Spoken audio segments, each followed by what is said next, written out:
Evan Centopani, 2010's Olympian, New York Pro and Tampa Pro champ, and highly known and well-regarded bodybuilding OG legend. Testosterone, nandrolone, methanoline, drostanolone, none of them have any type of acute toxicity. Meaning, if you took a whole bottle of orals, you could probably have acute liver failure. Like, orals are inherently the case for taking all these orals and all these other compounds.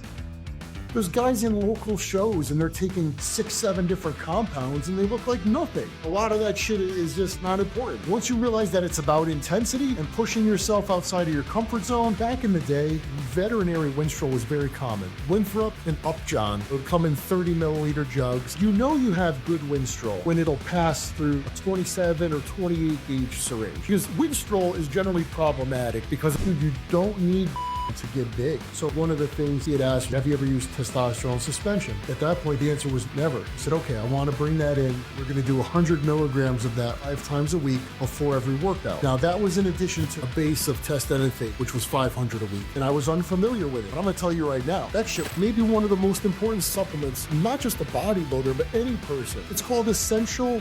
It's not made in the US, it's made overseas. It's an essential phospholipid. Did you ever actually do this in any phases, or was it more of a choice you would run GH primarily in prep versus the off season? So if I had to choose... How you doing, man? How's the holidays for you? Good. Got some last minute stuff to wrap up, of course. So just no matter how early you start, you're just never done on time, you know? Oh, like as far as just work and grind, things that you're doing? No, just, getting gifts and all that. Work. Oh. Work is fine. Yeah. Work, I'm ahead of schedule. Gotcha. No, I get that. In fact, I think I'm quite a terrible fucking gift giver. So I've been trying to work on that shit. Where are you located? I'm in LA at the moment, Okay. But to be honest, I was considering if potential plans are changing, may move to Vegas when my lease is up in March. Okay. I've been considering Vegas a lot. The place to be, right? Or Florida. I feel like Florida, Texas, Vegas, California, one of those. I do love California, bro. It's so beautiful here, and Beautiful state. I mean, yeah. And LA definitely has a mix of people, but when it comes to, have you ever been to San Diego? Only once. San Diego is my place, dude. Uh-huh. That's where I felt like I met my crew. All the people there are just like real as fuck, down to earth, just are there to have a good time and like be good people. You know what I mean? LA is a little funny. I've been there a few times. I felt like the people were kind of full of shit. You can feel like that. Yeah. It's a pretty common feeling. Yeah. Well, I wanted to thank you for coming on, by the way, man. It's a really huge honor. No problem. You've been a legend in the industry for so long. Plus, I remember, obviously, like years back, I'd always look at like these pics of your arms back in the day. Just like wondering, man, what is Evan's fucking secret to his goddamn 25-inch arms, dude? In reality, I think it's just genetically, they were just a strong body part, you know? Yeah. I mean, what was your training? I had arms before I ever lifted a weight, you know?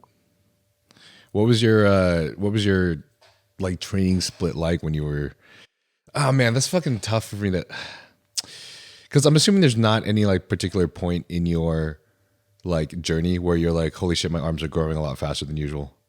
Or was there? I mean, the minute I started lifting weights, they just grew. You know, I mean, must be nice. When I was 18, I graduated high school. I had like a 19-inch arm. Damn.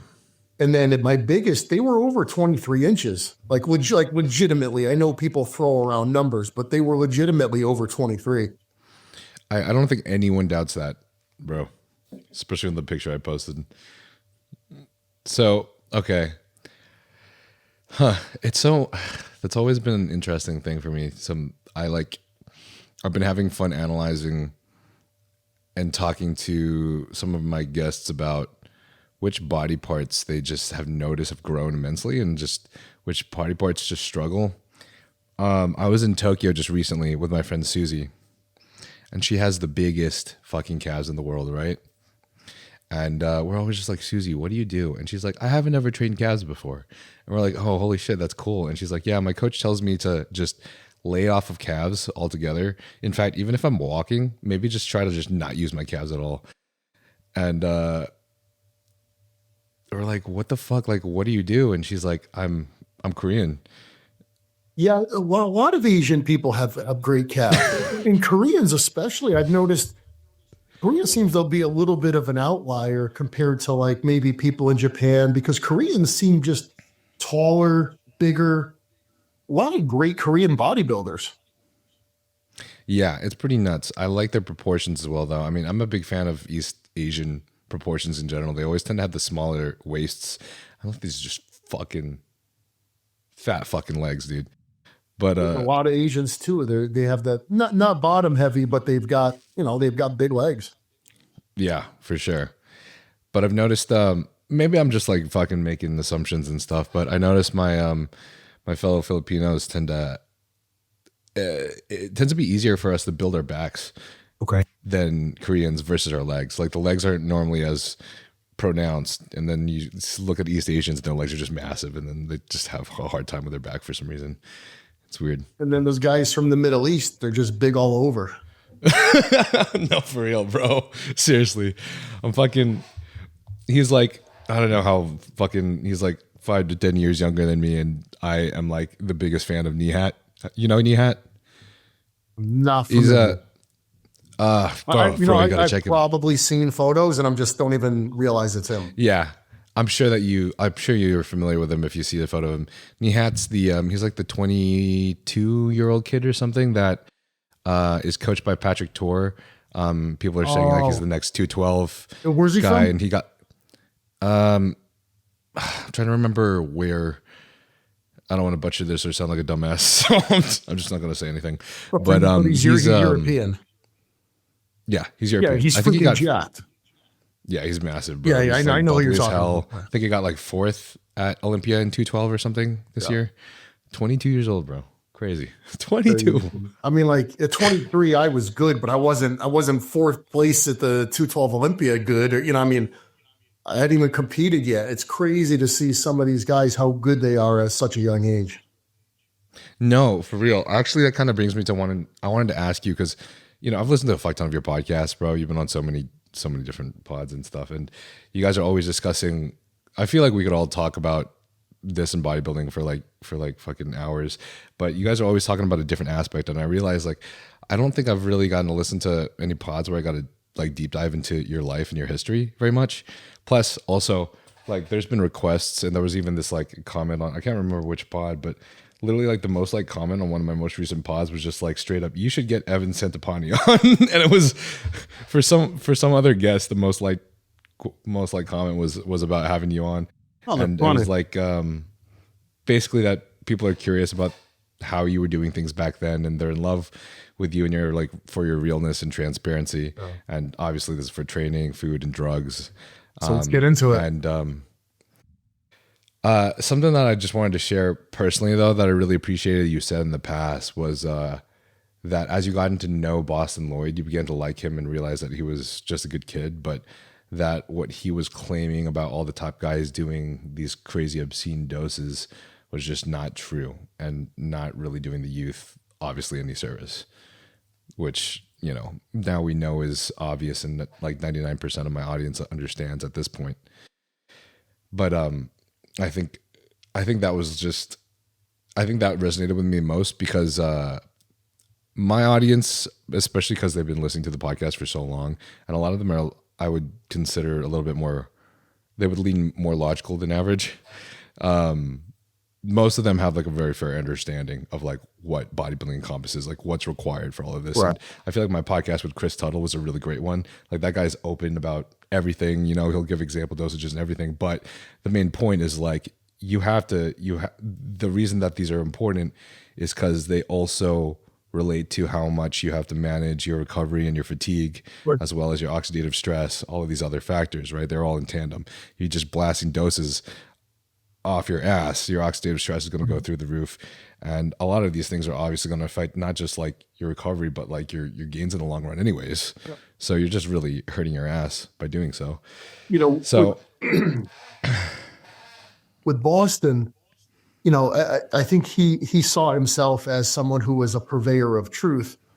And, you know, he saw it maybe as his place or his job to highlight to people that a lot of the pros who they were, you know, fans of were using anabolics, which is fine. But I think he saw it as almost as if people were lying to the fans. And granted, it's a little bit of a different time now than it was 10, 15, even 20 years ago. But like, dude, when I look back and I say, okay, here I was at 13, 14, 15 years old, picking up a Flex magazine. You're ignorant at the time. You don't know. So like you see this guy and you know, I'm looking at Lee Priest, I'm looking at Mike Monterazzo, I'm looking at Dorian Yates, and I'm thinking to myself, could I ever look this way? Is this possible? Is this guy using steroids? Like you don't know the answer to anything. And a certain degree of ignorance is not a bad thing, because me at 14, 15 years old,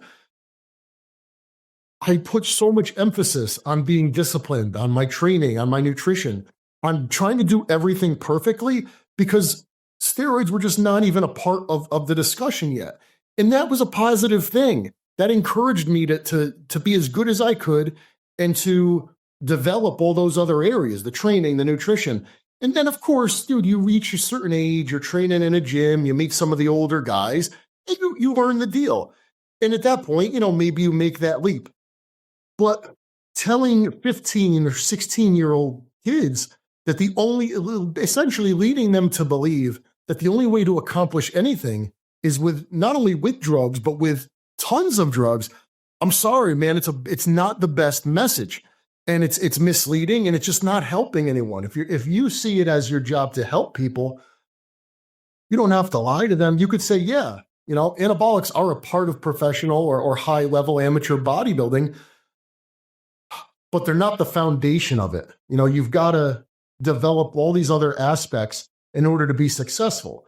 So, you know, putting an overemphasis on it, especially when your audience is kids, I don't know, that bothered me. And of course, there's nothing against Boston, because as I got to know him, I really genuinely liked him. And we would, you know, message back and forth. And at the time, he was actually trying to get his girl pregnant. And he knew that I had a couple kids, and he was asking my opinion on it. And I genuinely enjoyed Boston, and it's a shame that he's not here. Yeah. Yeah. I think one of the things that just surprises me though, and is, I think I would consider this my purpose in like having this podcast, is that there's still a lot of people that you'll see on comments, for example, like on the reels and things, saying everyone's a liar. All bodybuilders are taking like 10 grams of gear, or all the top bodybuilders are taking 10 grams of gear. And I'm like, dude, that's fucking crazy. That's fucking nuts, bro. I'm like, where do people come up with that? Like, I don't understand how some people actually truly believe that. Bodybuilding is unique in that, you know, if you're a fan of baseball or basketball or football, any sport, you go to a game and you enjoy it as a fan, as a spectator. Bodybuilding is more unique in the fact that a lot of the people who are fans of the sport also participate in it. So when they're looking at people who are significantly more developed than them, more impressive than them, for a lot of people, and let's be honest, to be a high-level pro, you do have to be a little bit special. You know, you've got the right mom and dad, you know, you got the right genetic makeup. Yeah. And then, of course, there's how you respond to the drugs and the training. But I think for a lot of people, when they see the disparity between the way a pro looks and the way that they look, the only way that they can make sense of it is to say, well, he has to just be taking that much more drugs than me. And it's just not the case. Yeah. I really do think the genetics is the biggest factor, which honestly sucks the most. But yeah, bro, like I think one of the things too that all right, I'm just going to go on like this quick tangent and then we'll move on so I can actually like listen and get to know you better. But fucking, as much as I love Greg and all of these videos, one of the things that's been like driving me crazy is like the nanny or nots and these. It's almost like the world has just completely flipped its perception of what they believe is natty and what they believe is not. Like there was so much ignorance back then. So it was just like you were a kid and you're just like, I want to get this. I want to get fucking massive, goddamn showed level Evan Centopani arms. And then you would just train your ass in the gym all the time. And like at the same time, maybe you should have probably like, you know, focused on your recovery a little bit more instead of just training your ass in the gym like crazy. But still, it would push you to new levels and you would you'd just get these amazing physiques before they even jumped on gear. And nowadays it's like people don't even believe that anyone that's actually natural that looks amazing is natural. They don't believe anybody is natural anymore. That's fucking nuts, dude. To your point, I showed someone a photo of myself back, you know, when I was competitive, and they asked me if it was AI. I said no. Oh, dude, I've been getting those comments like crazy recently. Right? So it's like people's perception of what they believe is possible is just decreasing. And that's a bad thing, because the most important thing that you have as an aspiring bodybuilder or an aspiring athlete is to believe what is possible. That's why every time someone breaks a new record or they set a new high watermark, that's good for everybody because it tells everybody, yo, this is possible. Now everyone knows it can be done. And also all of a sudden, all sorts of people start achieving that. So leading people to believe that X is not achievable or Y is not achievable is really a sad thing. No, I couldn't agree more, man, because I think that's a recipe for excellence in a man, which is believing that there are no boundaries, believing that there are no limits. And there's a lot of limited perspectives these days. And I just...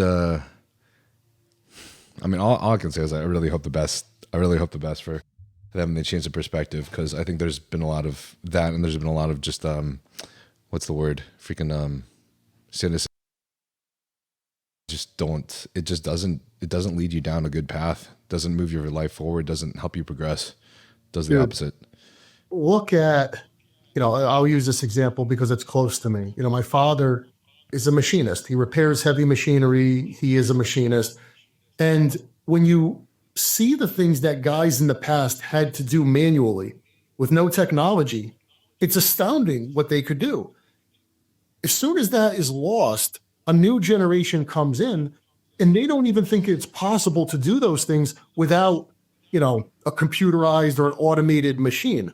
So it's like things get lost over time. And it's like, obesity, using obesity as an example, it becomes classified as a disease 100 years from now when people say, well, obesity can be cured with diet and exercise. Are people going to laugh at the people who are saying that? They're going to say, no, the only way is with the drugs and medicine. And, you're going to be an old person. You're going to say, well, no, man, when I was coming up, if a person was fat, they could reverse that with diet and exercise, and no one's going to believe them. Yeah. It's wild. Well, I want to reel it back a little bit, but where did your bodybuilding journey first start? What kind of got you just into this in the first place? So when I was, really my whole childhood, I was like really overweight. So I never necessarily set out to become a bodybuilder. I just wanted to not be fat. And we got the same journey. When I was heading into high school, I just decided, okay, I've had enough. And I started to force myself to run. I said, okay, I know that if I could run long distances, I'll burn a lot of calories and I'll lose weight. And I went from being able to run like half a mile to a mile to 2, 3, 4, 5. And then I was running like 5 miles a day and not really eating a lot. I knew nothing about nutrition, really just kind of starving myself, and, kind of learned that lesson early on: calories in versus calories out. And it worked. I lost a ton of weight. I lost like 70 pounds over the course of a year. And that forever changed my life. It made me realize that I needed to pick up weights if I was going to really look the way I wanted to look and just not be like skinny. And once I started picking up weights, I responded really well. I realized I had a propensity for it, but I was so afraid of getting fat again that, I kind of fought myself for a while. And eventually I just let it go and I grew like mad. By the time I was a sophomore in college, I was like 280 pounds and, I could bench press 4 plates for 8 to 10 reps. And, I just got really big. Jesus Christ. That's crazy. I got a question for you. Okay. So how long did you fight yourself for? So probably for the first year, it was really bad where it's like, I'm lifting weights, but I was afraid to eat, because I just didn't want to get fat again. So, it is, you're kind of working against yourself. And I got more muscular, even though I wasn't really feeding myself. So I'm like still running long distances and I'm lifting weights. And once I really scaled back on the running and I started eating more, oh, forget it. I just grew. Okay. But I'll be honest with you, man, even throughout my career, like when I would diet for shows and things, I was really good at dieting because I always kind of had that. I mean, look, in hindsight, when I was younger, was I anorexic? Yeah. And I always kind of carried that with me. And I made it really easy for me to diet, to be honest. This fear of getting on stage, being out of shape. It's crazy, man. We really have the same childhood for sure. I had a really bad unhealthy eating habit, and obviously when I was overweight, I could like smash Wendy's Baconators like nothing. But then when I started prepping, I think my first prep, no, sorry, not my first prep. It took me 9 shows to get my pro card, and I think I'm trying to remember if it was 6 or 7. I always never remember between those two, but 6 or 7 of them were natural. I remember one of these shows, I was down to 1,100 calories in the last 1 to 2 weeks. And obviously I was like pushing like 157 pounds, I was fucking like string bean, a natural string bean, thinking he could get his pro card. And it's crazy to me now because it's like, dude, dieting for any show is so much easier now because like my maintenance calories has just fucking gone through the roof. It's nuts. Yep. So I think that like little origin story definitely like helps your perspective in the long run, which makes me feel bad for any new bodybuilders that are coming in and just mega dosing retatrutide. Hey, listen, man, I'm all for using things that can be helpful, whether it's, any type of new technology. I don't ever want to sound like one of those people who, those old guys who say, well, in my day, I think, I don't want to sound that way, but you should really try to get yourself as far as you can without some of these things. And the full potential of any drug is realized when you've gotten yourself 80% of the way, 90% of the way, and then you add this ingredient in and it's like, boom, and then that's great. But people they rely too heavily on it. Yeah. I think I'm trying to think I want people to think of this perspective when I say this, because I think most people agree with me and understand what I'm saying, but sometimes it can be difficult because like if you have a tool that you can utilize, why not utilize it if you utilize it properly? The way I think about these things is like, say that you are in school and you're in middle school, right? And you're only starting to like learn how to really like listen in class and like learn things on your own and stuff, and you jump on 50 milligrams of Adderall off the rip. And then you do that for the next few years.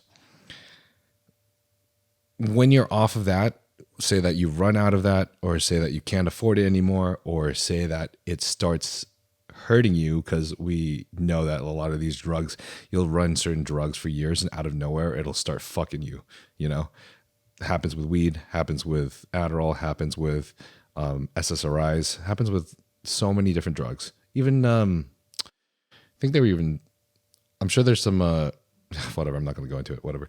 Anyways, then you just come off of it, and after that, bro, you just don't have the capability to learn. In fact, I don't think you won't have the drive, you won't have the motivation, it'll be extremely fucking difficult.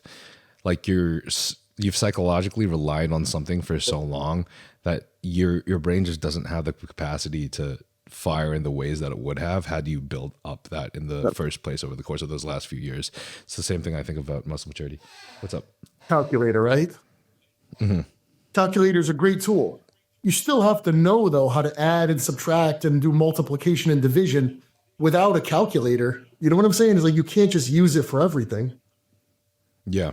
You know, so like tools exist, but you can't just rely on them 100%. You still have to know how to function without them. Mm-hmm. For sure.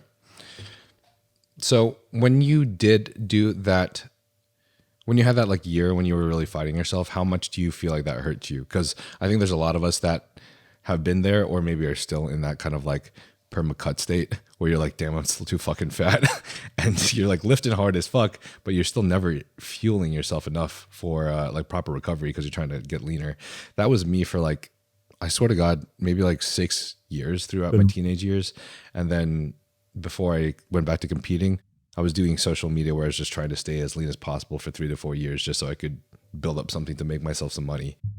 So in none of those years I really felt like I gained shit.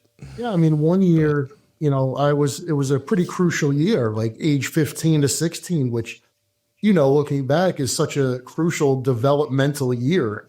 And, you know, here I am spending it in a calorie restricted state. I probably missed out on a lot of natural growth. You know, it was both my sophomore and junior year of high school. So, you know, I probably could have added a lot more natural muscle to my body had I not been starving myself. But, you know, it all worked out just fine anyway. Yeah. But I do, you know, to your point, there's a lot of kids, and I think social media has a lot to do with this. They want to be in shape all year. And listen, man, that's great. You know, if you can look great all the time, that's wonderful. You look better, you feel better. Problem is, you know, I think to be really competitive and to do it with the least amount of drugs possible, sometimes you need to just eat. And you know, you're going to get a little bit out of shape. You're going to gain some body fat. And that's okay. Because if you're going to try to grow and stay lean at the same time, usually what that means is using more drugs. And I don't know, man. Sometimes, you know, you can't look perfect all year round, especially when you're in those early developmental years. Look at any pro. Look at Lee Priest, Jay Cutler. All these guys in an off season, dude, they weren't, you know, in show shape. You got to let it go. And I think social media has really fucked people up a lot. Yeah, for sure. I do think Lee Priest is an exception, though. Definitely a crazy exception. He used to get pretty far out of shape. It was fucking nuts. But whenever I get really fat, I look at that picture and I'm like, yeah. There was that one. I think it was an ad for Hydroxycut where he was in the refrigerator and he had the bucket of KFC. Yeah. Fucking sick. When did you first start competing? 2005. I was 23 years old and I did my first show as a heavyweight. I was at the top of the heavyweights. I was 225 on the dot. That was my first show. Do you mind me asking when you dipped into the dark side? I was young. I was 19. So okay. Freshman year of college. Is there anything that you regret when you did so? Was there anything that you feel like you didn't do right? Anything that you feel like you would have changed if you could go back in time? I mean, you know, in a perfect world, you know, maybe if I was more patient and I waited, say, till I was 25 or something, who knows? I could have been that much better.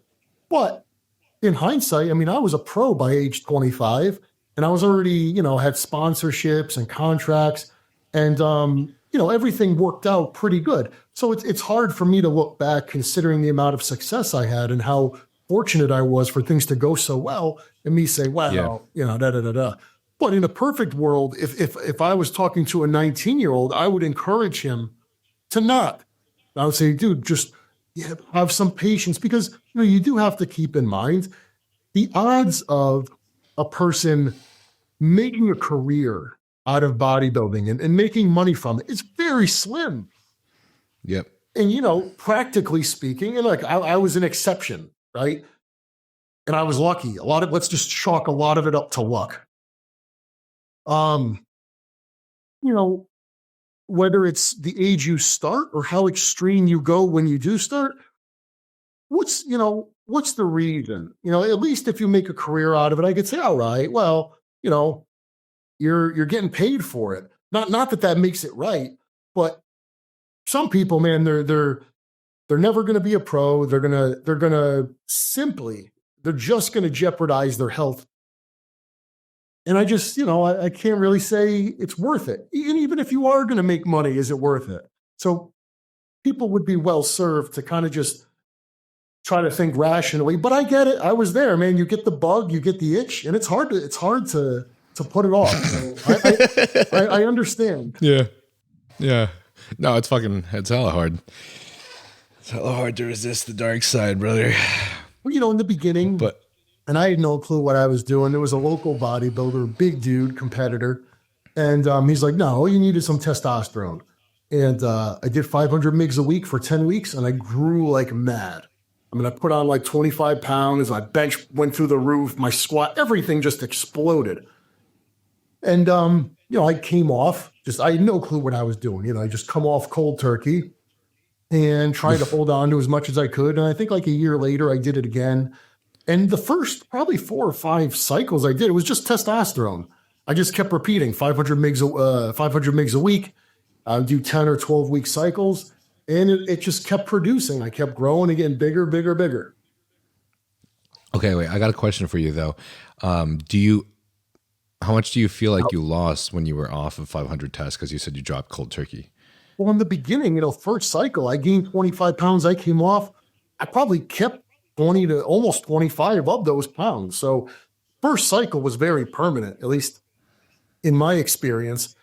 And a lot of it too was probably mental. There was no talk about PCT or even the thought that you're going to lose when you come off. That wasn't even a thought in my head. It was like, no, I'm going to come off and I'm going to just keep going like I always go. And probably because it wasn't expected, you probably do hang into more. You know, ignorance is not always a bad thing. Yeah, I know, right? I was going to say ignorance is sometimes equal to placebo, and somehow it just fucking works. So I think I'm gonna be just real, so people can make fun of me if they want to. But just for shits and giggles, right after my last show, like how long has it been already? 6 weeks or something? I don't know. Yeah, right since after my last show, I decided, fuck it, I'm just going to come off cold turkey-ish just for the hell of it, just because all the old bodybuilders did. And I just haven't been off for a while. So I just came off completely and just jumped on HCG. And I thought the HCG would probably be enough. And about 2 to 3 weeks later, I got my blood work. And the cool thing was everything was pristine except the liver enzymes were a little elevated. My dumb ass decided I wanted to do leg day before I did my blood work anyways. I couldn't really resist skipping the leg day, even though I knew it was going to blow them up higher than usual. So liver enzymes was like 90 and 160. And then cholesterol levels were surprisingly really awesome. It was 58 was the HDL and 80 was the LDL. Wow, that's really good. Yeah, I was very surprised at how good it was. But no, makes me happy. It makes me tells me that the podcast is working and it's teaching me things. I mean, but dude, even after my first show at 23, I came off cold, and I always believed if you are going to come off immediately after the show, and again, I have people who would argue this with me. I always felt like immediately after the show was the perfect time to come off, because you go from being severely calorie depleted to all of a sudden being in a calorie surplus. You catch that rebound even if you're not on drugs. And people would say, well, you know, you have to blast right after the show to take advantage of that rebound. And it's like, all right, dude, but you're just going to end up blasting all the time. You're blasting going into the show. You're blasting in the off season. Now you're going to blast right after the show too. I mean, fuck. Yeah, no, I couldn't agree with you more, because I was on both sides of that. So 2 years ago, I came off, did a whole reverse, did a whole health phase, and I think I did gain about 7 pounds of lean body mass, or 7 pounds of my stage weight with Kyle Wilkes over the course of a year. Then I decided when I started working with Patrick Tor, I told Patrick that I have always been interested in a rebound because I keep hearing all these people talking about rebounds. And I'm like, dude, my motivation for just becoming the best is like, it's like at 100%. So I'm just like, I will literally do anything it takes. So I'm like, let's experiment with the rebound. Tried the rebound, and my stage weight was about like 1 to 2 pounds heavier. Now, the thing that's really, the thing that makes that complicated, right, is like we don't really know. Like maybe my body composition was slightly better. It wasn't really that different, but maybe it was slightly better. Maybe I think Patrick did have me come the leanest and the driest I've ever been. So that was one big factor. Also, I'm a little bit biased where like I see myself every day and I always feel like I look small and a little fat. So when it's nice to have homies or like other people in the comments be like, bro, your legs blew up. I've been having a pretty common thing where a lot of people, which I really appreciate you guys, thank you, have been telling me that my legs blew up crazy in size for the last couple of years. So it's hard for me to say that I didn't gain some substantial size. But the fact is though, the change in like, and then there's nothing that Patrick did wrong because under Patrick, I think my legs grew in strength and size the most. But for sure, from my experience, how I felt as the weeks were progressing, I've just felt like I hit this plateau really fast and I just didn't feel so healthy. And I just didn't think I just didn't feel like I was responding to the same dosages as well because I skipped the health phase and I decided to just go straight for a rebound. So you're saying you stayed on the gear after the show to try it that way? Yeah. Stayed on the gear, the same thing, and then kept titrating up. And I just didn't feel like I was responding to the same doses as well. So in the future, do you think you're more likely to come clean after the show or to stay on? So this is what I forgot to finish is when I got my blood work done, right? I've been off of like tests and I've just been on ACG. And, before I got my blood work results, I was like, man, to be honest, like as great as this is to be off and I feel awesome right now, I'm doing like chest day, for example, and 4 to 5 days later, I'm still sore as shit. So there's definitely something going on with my recovery. But like other than that, I feel amazing. And then I saw the blood work results and my test was 191. Total test was 191, below the reference range. And after that, I got in my head a little bit. I'm like, honestly, I think I do feel like shit. So I'm probably going to just jump back on 150. I remember. Sorry. I think basically I liked the idea of like coming off, especially for fertility, doing HCG and HMG for like several weeks. But I jumped back on TRT now that I already had like my full cycle of HCG and HMG now, and I feel like I'm recovering better again. And I feel more stable. So it's hard for me to say, but I think I would probably opt in for dropping to like a TRT dose, like a what is it called? Like not the whole TRT plus or like the, like where guys are, I mean, there's guys like Joe who are like so massive, like he has to run like 250 milligrams of test to 300 or something on his off cycle. But like a guy like me, like 150 is enough. Right. I think it's smart. I think if you can get away with doing that, hey, listen, I mean, the name of the game is, I'm not against the use of anabolics, obviously, but you just want to try to get away with using the least amount possible. So, and that number is different for everybody. But if you can come off after a show and take advantage of a calorie surplus and not really notice the absence of the anabolics. I mean, I remember in New York Pro 2009, I came off after the show. And I remember several weeks later getting my blood work done and my total testosterone was 90. And I still felt okay, probably because I was still responding positively to the nutrition. So it was like, you know what, I'm going to hold off a little bit more. I mean, I'm not saying it's advantageous to have a testosterone level of 90, but if it wasn't bothering me, then I'm going to roll with it. Yeah. That's kind of how I felt. Is just like it just feels good to kind of like test the limits, challenge yourself for a little bit, and then when it gets a little rough, then maybe just jump on a little bit of TRT. Yeah. And you'll know when that comes because everything just feels horrible. It fucking does. All right, dope. That's cool. Real quick, guys. So while I was looking at the YouTube analytics, I actually saw that 85% of you guys that watch this channel are not subscribed. And I want to ask very little of you guys, but if you enjoy this podcast, if you find value in it, then please do me this one favor and subscribe to the channel, because doing so helps me get bigger and greater guests like the guests you are listening to today. Also, this channel is not sponsored, which means only the companies that I work with, which are Young LA and Huge Supplements, are the companies that can help fund this channel by you guys using the code NILE. So code NILE gives you a discount of 15% off of Young LA, and code NILE also gives you a discount of 10% off of Huge Supplements. And if you decide to purchase anything from any of these companies, it will help immensely for me by using my code. And this way, I can travel to other guests and also upgrade in equipment to make this podcast bigger and better for you guys. How much do you feel like as you progressively did your next few subsequent 500 milligrams of test cycles, how did you feel like you reacted to those, and how do you feel like you progress each time? I mean, certainly, the results start to become less dramatic. I mean, I went from I went from like 200 to 2.25 the first cycle. Second cycle, I probably hit 245. And then after that, you're hitting, somewhere in the 250s. It starts to slow down a bit.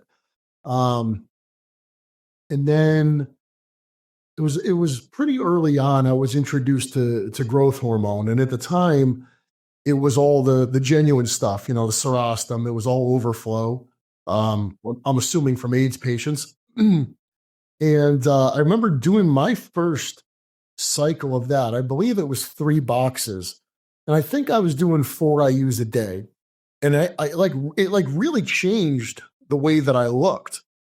It was during the summer, and I kind of reduced my eating a bit. I was dieting a little, and I just really kind of looked a lot different. And then it was a year later, I think I did my first show, and I used Test and Winstrol, and I used some Tren. For me, Test, Tren, and Winstrol were always, if you had those 3 compounds, you don't need an insane amount of any of them. And I used I agree. I mean, if I had to prep for a show on 1 compound, I don't know. I mean, I guess maybe it would be Test, so long as I could use an aromatase inhibitor, because that's one thing people don't realize either. It's okay, there's all these different compounds. You've got testosterone and methanolone and boldenone and nandrolone and drostanolone, but it's not like the body has a specific receptor for every single one. So it's like if all you had available to you was testosterone and you get your test level high enough and you keep your estrogen well enough in check, guess what, man? You would still be big and hard. So it's like you don't need every compound under the sun. You need enough androgens in your system. Granted, I will say I'm very partial to Winstrol, that if I would always want to prep for a show with Winstrol. I just respond really well to it. I do take on a different look with that. Yeah. But you don't need every compound under the sun. I'm the exact same way, bro. And my audience knows it. I've talked about Winstrol the last 10 podcasts straight. Really? Straight up. Yeah, because Patrick, for our first show, obviously he normally likes to keep his clients on the lower end and then obviously build up with them as the relationship grows. Well, I mean, I think that's most coaches, right? You don't know exactly what someone's going to respond to. You listen to what they have done in the past and you'll try to, incorporate things based off of around what you believe their tolerance level is. But normally, I think the smartest and most logical coaches like to start an err on the lower side of things so that there's room to improve and there's room to titrate up if needed, right? So Patrick started me at honestly a pretty damn low first cycle and didn't ever add Winstrol in, which I was shocked about because I've run Winstrol for fucking every prep, right? Oral or injectable? Like what I used to run in the past. Yep. I've never run injectable Winstrol, even though I had the opportunity. I think I will say that, man. I hear that a lot from the younger guys. So see, for me, when I was coming up, it was all Zambon, which later became Desma. And those were the real amps, from Spain. And dude, that's all I used. And as time went on, dude, it became really difficult to get a good Winstrol. And at this point, the only decent one out there is Alpha Pharma makes Rexogin. And that's the only one I've been able to use that doesn't just destroy the injection site. But I believe, Wow.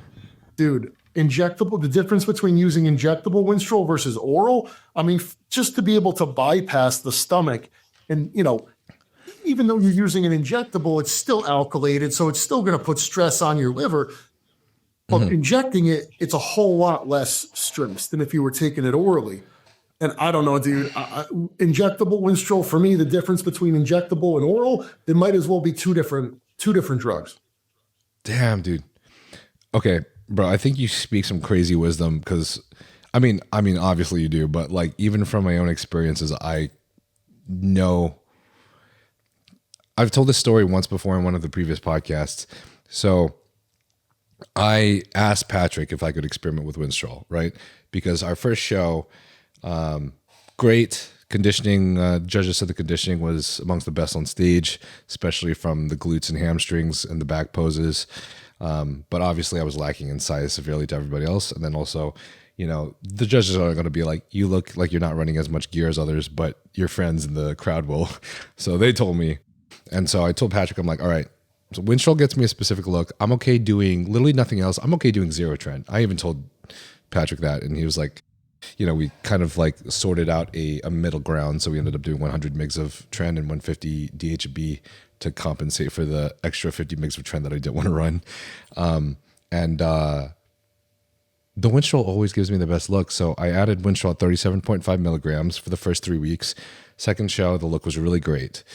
But then I continued on at 50 milligrams for the next 3 weeks for the last show. So it's 6 weeks in total. And even though I got fuller and I would say I looked just as lean, but I was fuller and like maybe the skin looked thinner, right? Oh, yeah. And luckily for what I was running, because I wasn't running really anything extra on top of test mass, the Tren, that DHB and that look gave a look that the judges liked because they definitely wanted like a more like fucking compelling package, you know what I'm saying? But by the time the third show came around, I noticed there was just these physical visual side effects of oxidative stress running through my body, which I knew was from the oral Winstrol because it was the only variable that we changed that would affect these markers. And a lot of these, the hair was probably the smallest thing.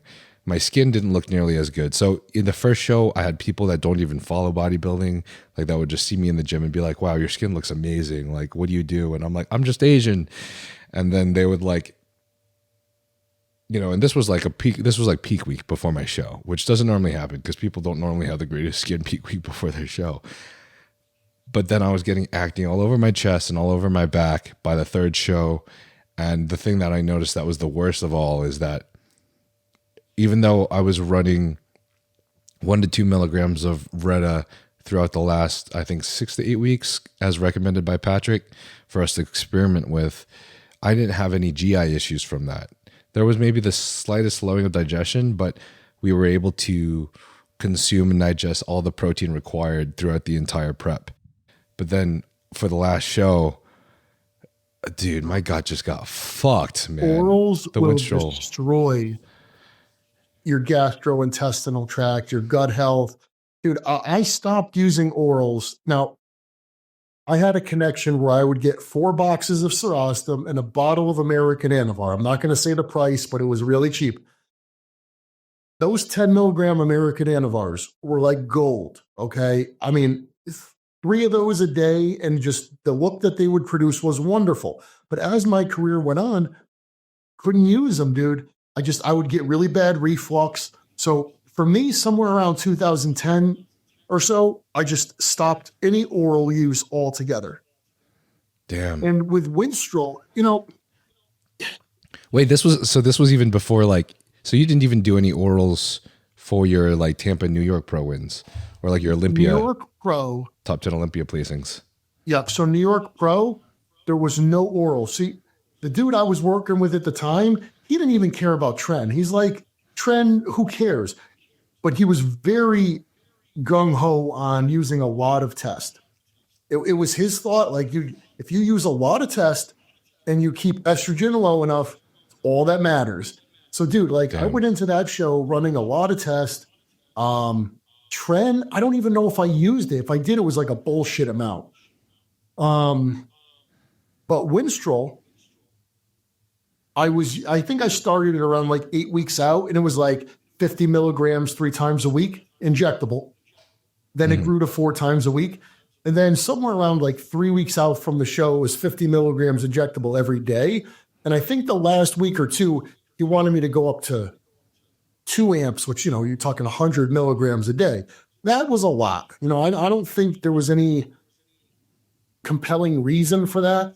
I think 50 milligrams total. Now, granted, I'm using it in an injectable manner, but it's still an alkylated steroid. I think anything more than 50 milligrams of any alkylated compound, I think is crazy. And to be honest, I can't really make a compelling argument for all these different orals, because let's put it this way. So name an oral you would use pre-contest. Nowadays, all right. Yeah, let's say halotestin. What is halotestin going to do that trenbolone wouldn't do better? And when you're comparing the two, halotestin is actually going to have more negative effects, at least for me, it always would have, than trenbolone. I never got all these crazy negative side effects that people would talk about with Tren. So it's like, what's a good reason? Okay, so Anavar was a good drug, but again, what's it going to do that's so incredible that either Primobolan, combination of Primobolan and Winstrol isn't going to do? So I've seen some cycles recently of guys, with top Olympians, and I'm seeing 100+ milligrams of orals a day starting far out from the show, and I think that's fucking lunacy. Lunacy, that's nuts. Yeah, I don't think it's that. I've had my own experience.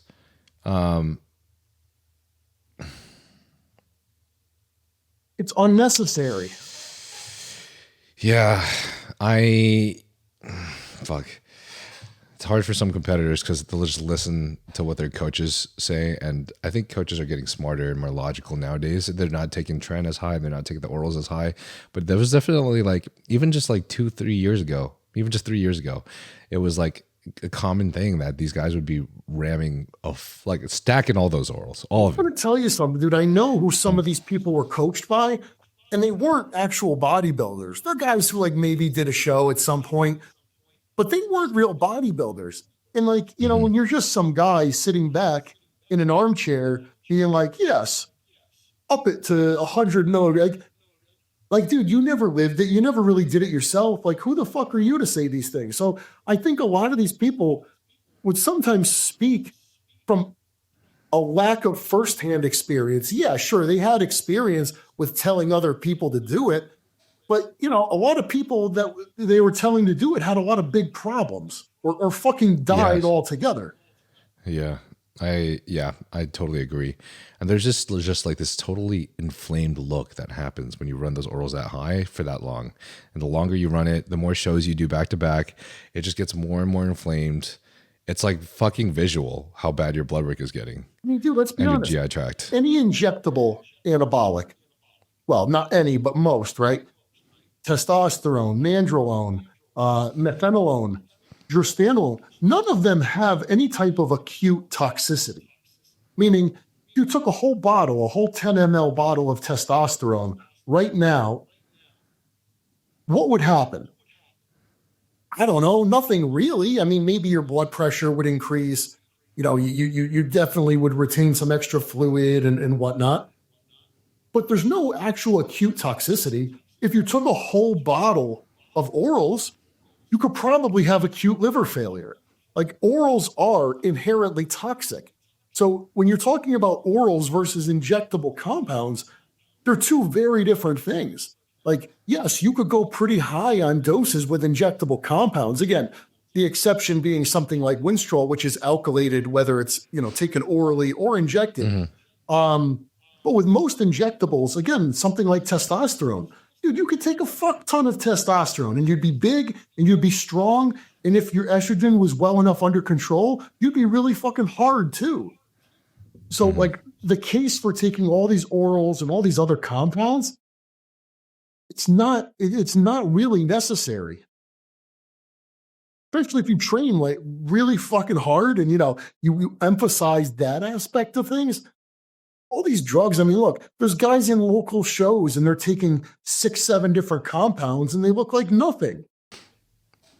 It's just not the thing.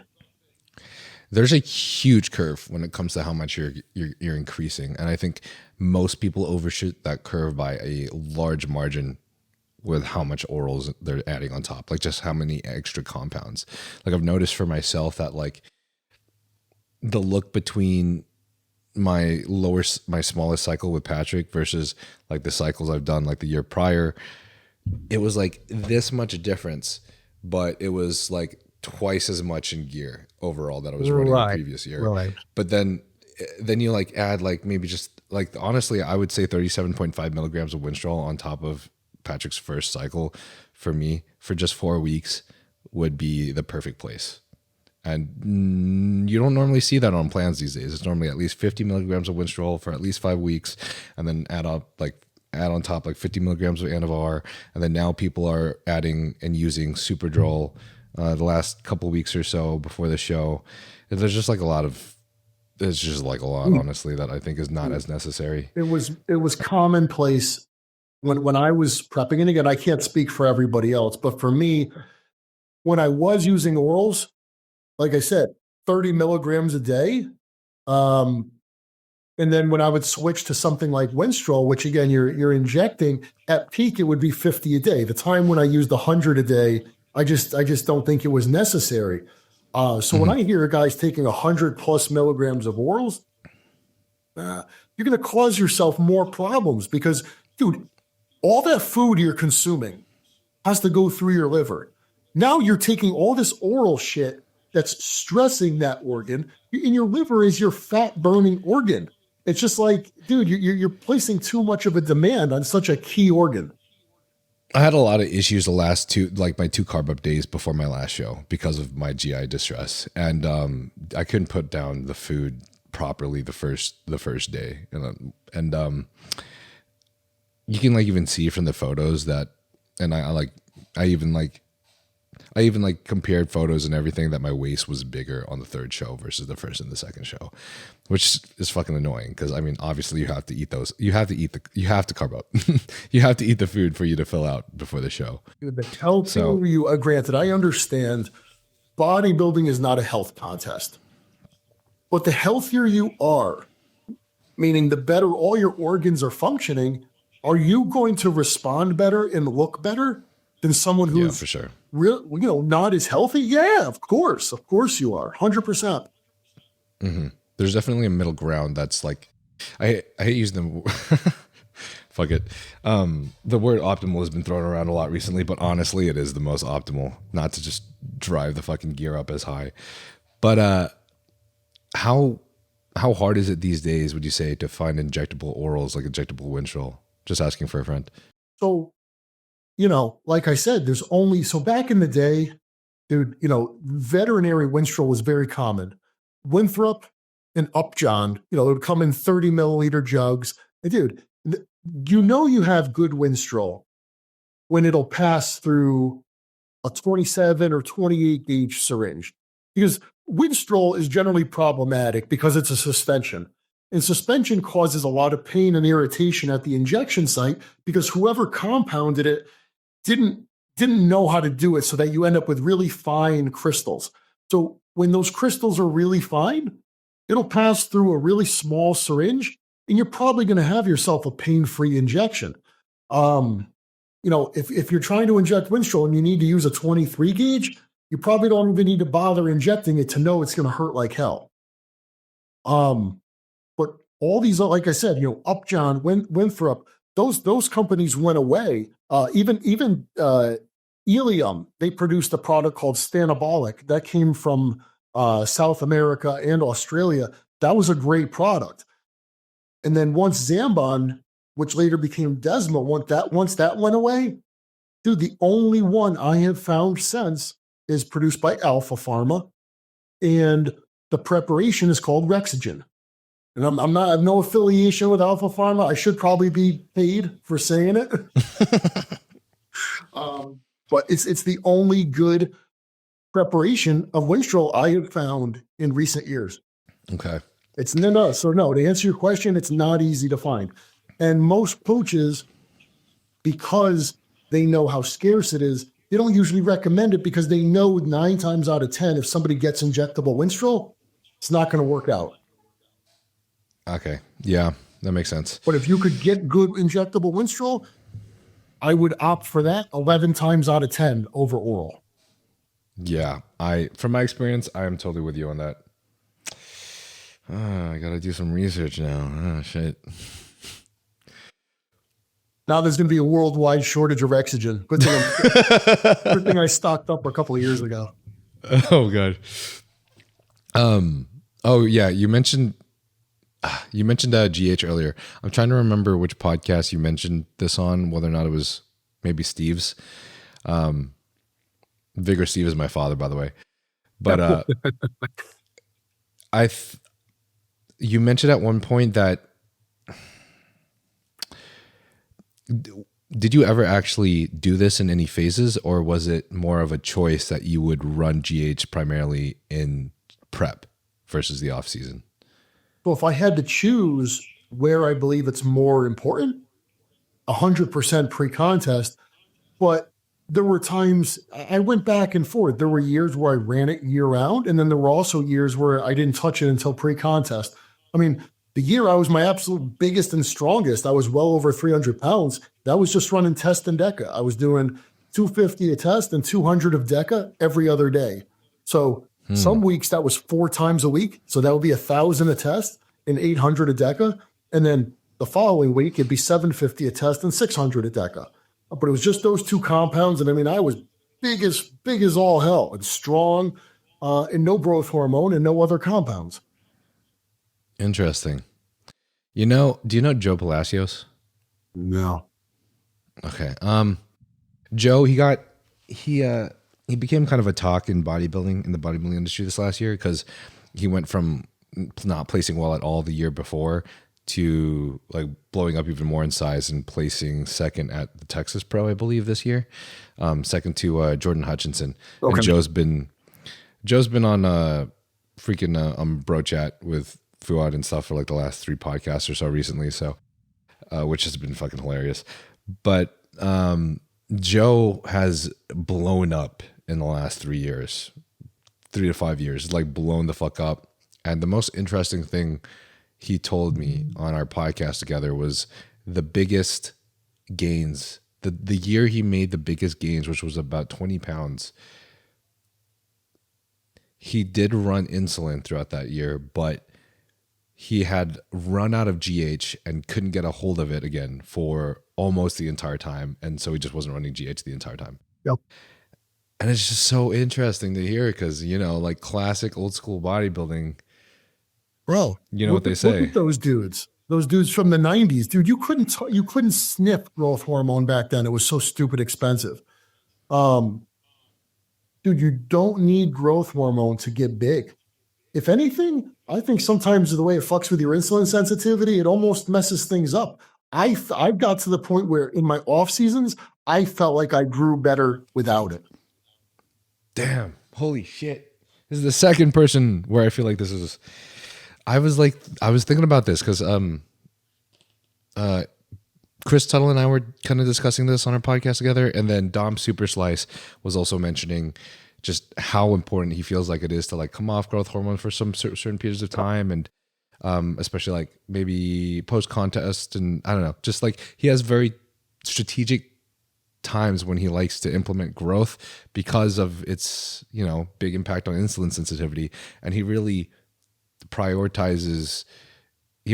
insulin sensitivity at a higher priority than a lot of than growth hormone use, for example, in general. And it's like hearing this about like Joe using insulin but not using growth during his greatest gains, and then you also saying this as well is just like It's making us think, second.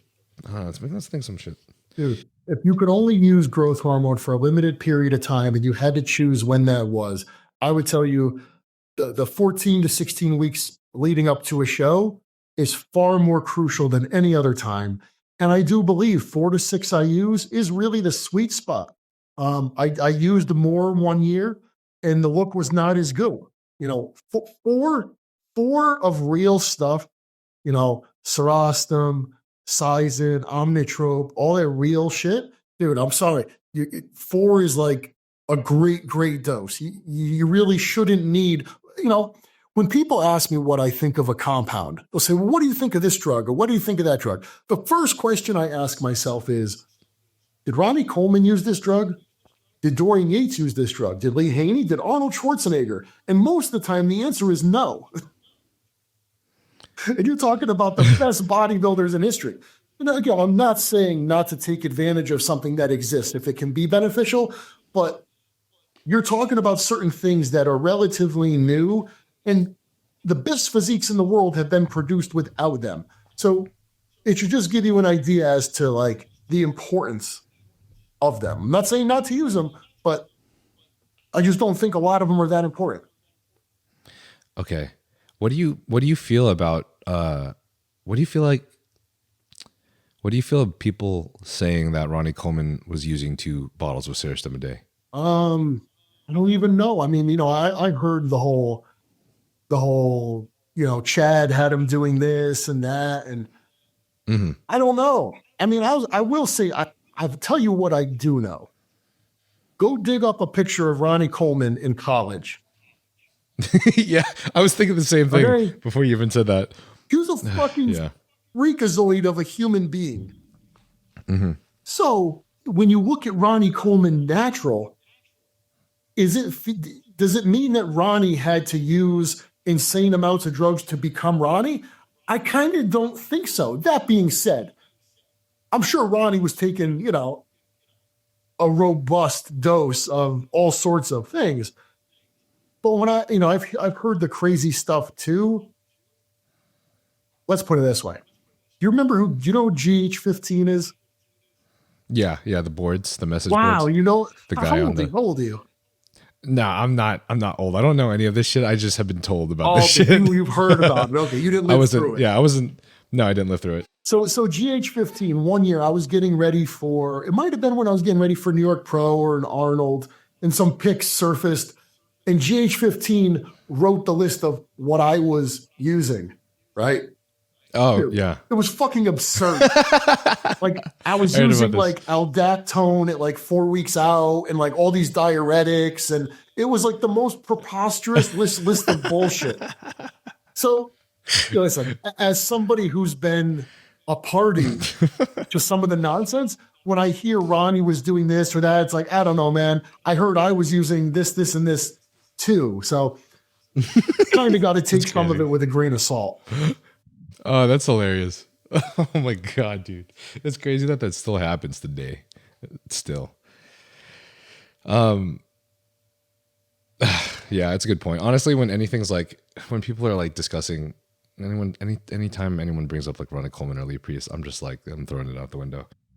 Like, I mean, Lee, I think Lee, listen, if you see Lee nowadays, he's still a freak. And dude, if you see it's still pictures, massive. It makes no look sense. at a picture of Lee Priest at like 13 years old.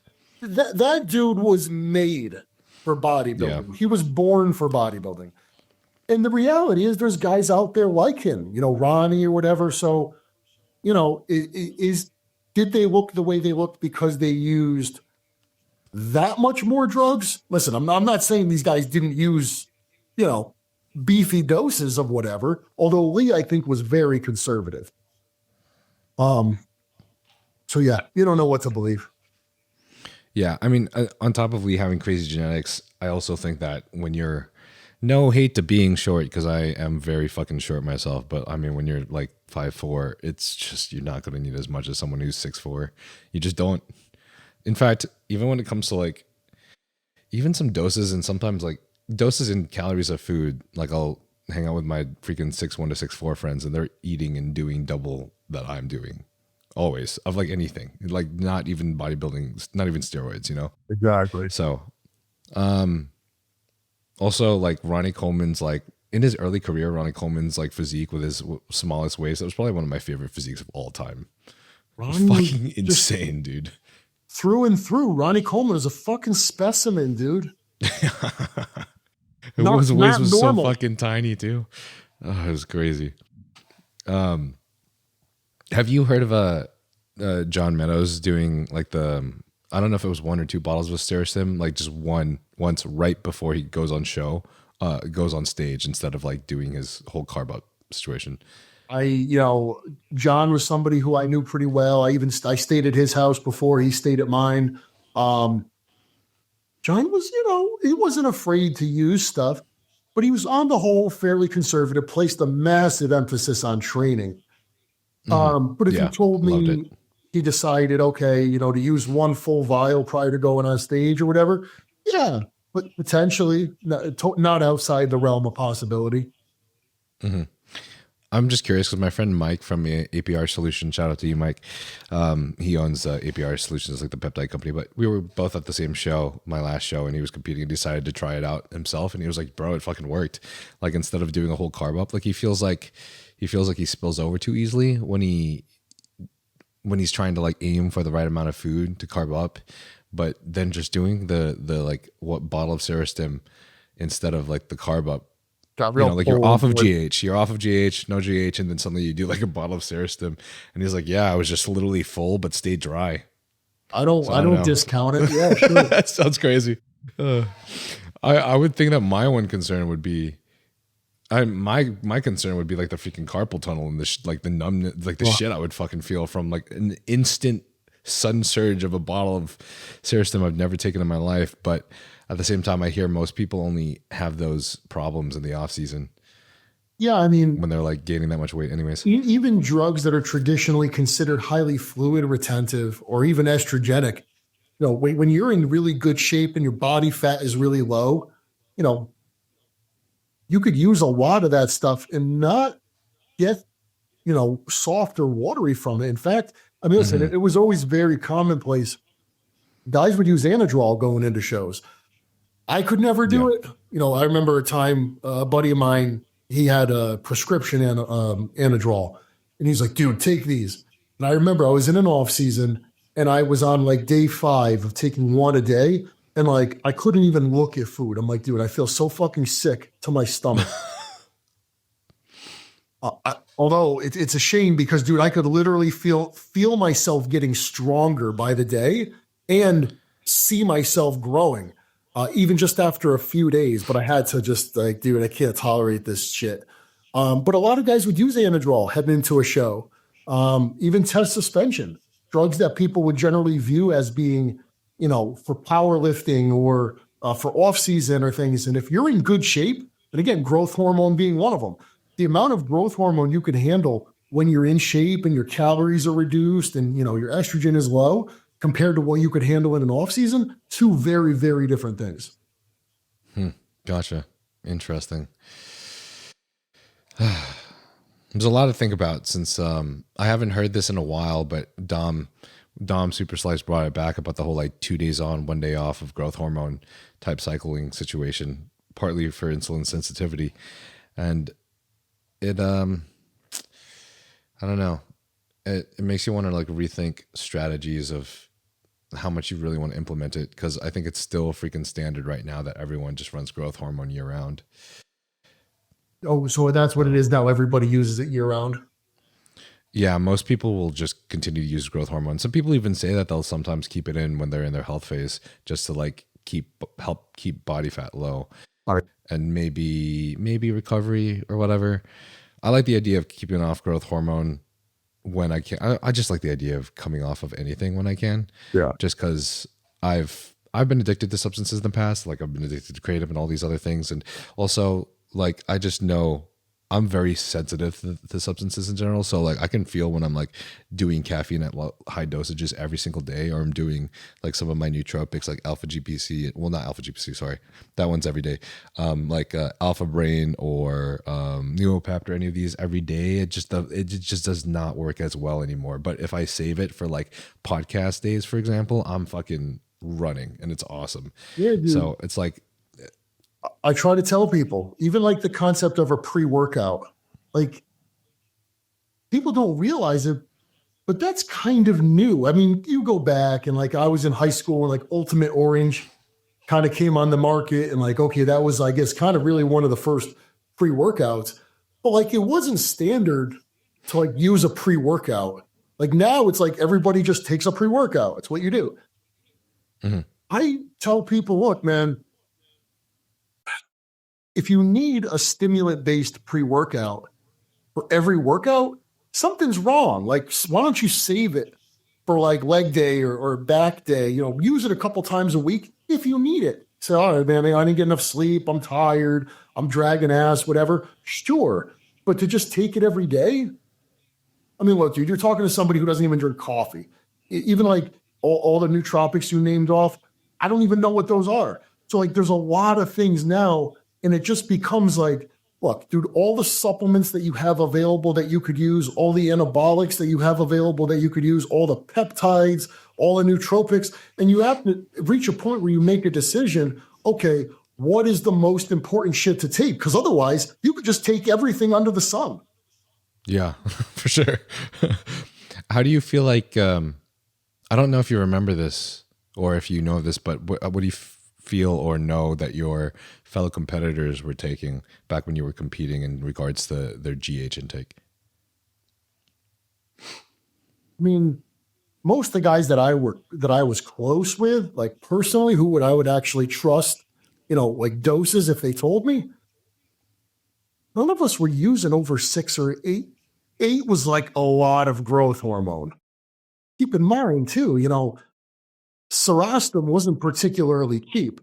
So, you know, it was hard to make a reason for taking more than 6 IUs because, okay, if you have a 6 milligram vial, that's 18 IUs, you take more than 6 IUs, now it's kind of like an odd number. It's not really working out.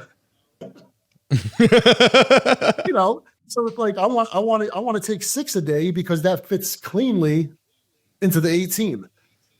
And dude, I used 8 getting ready for a show one time. It's just too fucking much, dude. The look was cleaner and harder and more crisp on 4 IUs a day. Okay. So for guys around me, most guys were in that 4 to 6 range. Now listen, dude, anybody can say anything and they could have went and gone and done whatever. But I don't know. When I would hear things, oh, the guys in the Middle East are using 30 IUs a day. I don't know, man. That sounds crazy to me. Yeah, it does. Especially considering how it's the most expensive. It's like, how much are we really getting from spending this much money? Boss Vatla and Martin, when Martin just freaking pwned it at Olympia and won Prague, they removed test and GH 2 weeks before the show. And then they kept it out completely all the way till he went up and won Prague too. So it's pretty fucking crazy to me. Well, dude, you know, there were times where I competed in Australia and, you know, you don't want to be traveling with this shit overseas. So it's like post show, I would just use, you know, I would bring some Winstrol or something like, okay, what's the least amount of shit that I can use? You're certainly not going to bring any growth hormone. So it's like, you know what? I've got 1 or 2 weeks between this show and then, you know, traveling to Australia. I'm just going to take some Winstrol or something. And dude, the only thing that's going to happen is you're just going to get fucking harder and drier because you got rid of all that other shit. Damn. Yeah. You could potentially lose some fullness, but generally, if you're rebounding a little bit after the show, you're going to get that fullness anyways. Mm-hmm. I don't know how true this is, by the way, but you know, I was in Tokyo just like several days ago, and or a week ago, and one of my buddies that lives in Tokyo said that Steroids are like the only drug that's not illegal in Japan. Not illegal? Yeah. Have you heard of that?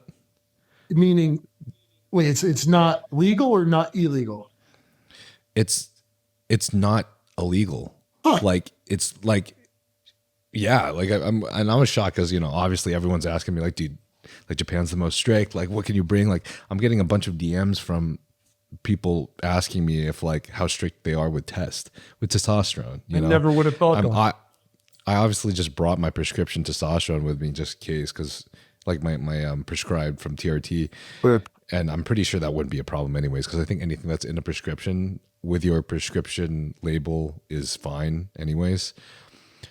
Plus, when I was going through customs, I think it's pretty random, and I didn't see anyone getting checked. Not saying that you won't get checked, so fucking don't say no, also this, and then fucking get caught. But putting your freaking insulin in like a eye contact saline bottle. But yeah, I don't know if it's true. That's kind of nuts. That Surprised. maybe it's like the UK where it's like it's legal for you to possess, but illegal to do with whatever else with. Right.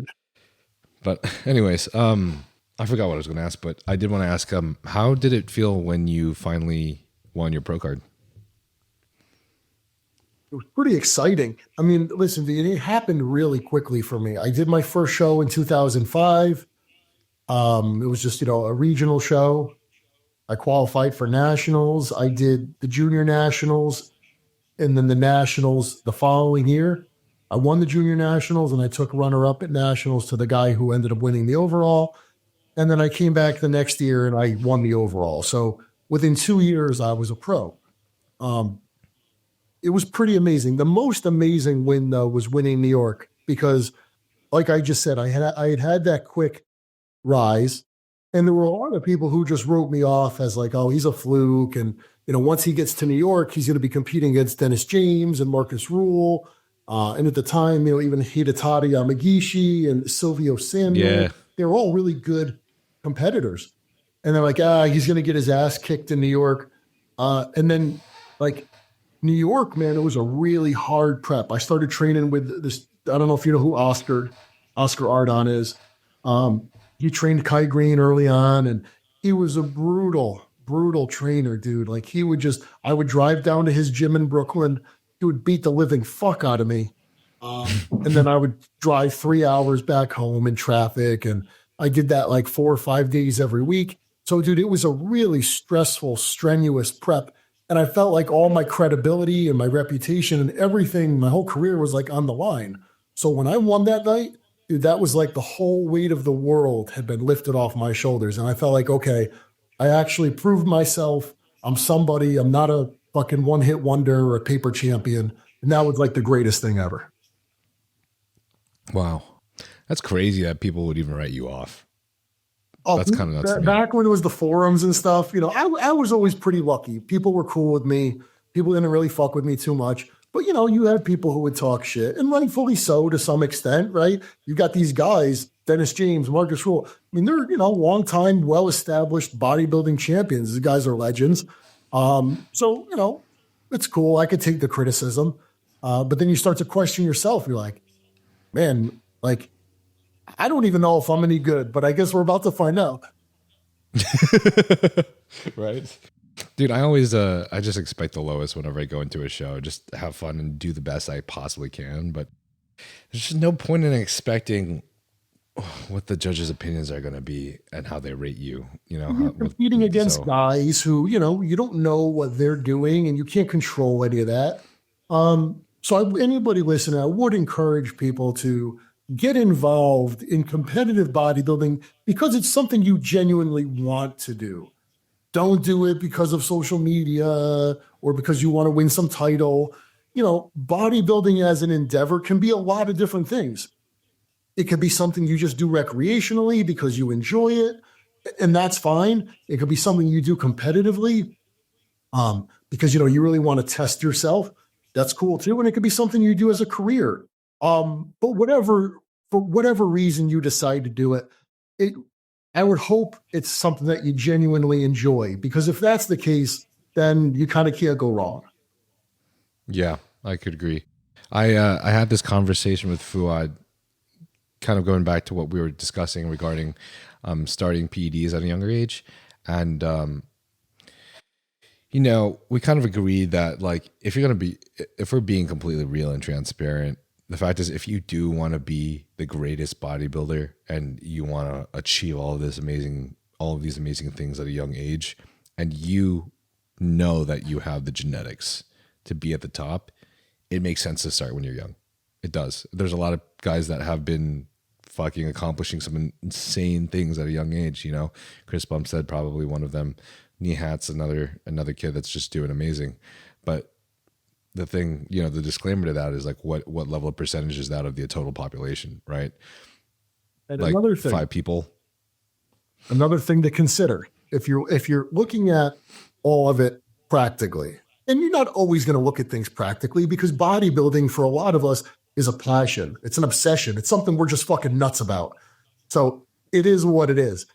But at the point at which it starts to become a career, you do have to look at it and consider the return on your investment. Now, someone like Chris Bumstead, who was wildly successful, he's an outlier, right? People who make real money from the sport of bodybuilding are very much the minority. The reason I bring this up, by contrast, a good friend of mine, he got into the financial services industry in his early 20s. And, he's skilled. He developed his skill. He built his business. And in his early 40s, he's making a couple million a year. The reason I bring it up is he doesn't have to be one of the best financial services. He doesn't have to be one of the best advisors in the world to make a couple $1,000,000. He's not ruining his health. There's longevity there, meaning he's built a business where he wakes up on January 1st every year and he has a book of business. He knows he's going to make $1 million and he has not even gotten out of bed yet. What I'm saying is, it's one thing to pursue a passion, and I'm all for it. When it comes to making a career out of something, there's a practical aspect to it that should be considered. And for a lot of people, any athlete, really, by the time you're in your mid to late 30s, your career is starting to dwindle. Whereas, by contrast, a lot of people in other fields, by the time they're in their late 30s, they're still rising, and it's going to keep going and going and going. And their career is just going to get better and better. So for people in bodybuilding, and if you choose to make it your career path, do realize you're probably going to reach a point where you're going to have to consider a career change, unless you're able to just keep reinventing yourself within the industry. And that's entirely possible. Definitely possible, but it's really fucking hard. And I can tell you guys that from experience. I got really lucky with this podcast. I got really fucking lucky. It's all thanks to you guys, which, by the way, I really appreciate you guys. So I wouldn't be here without y'all. But and even then, it's like, how long can you?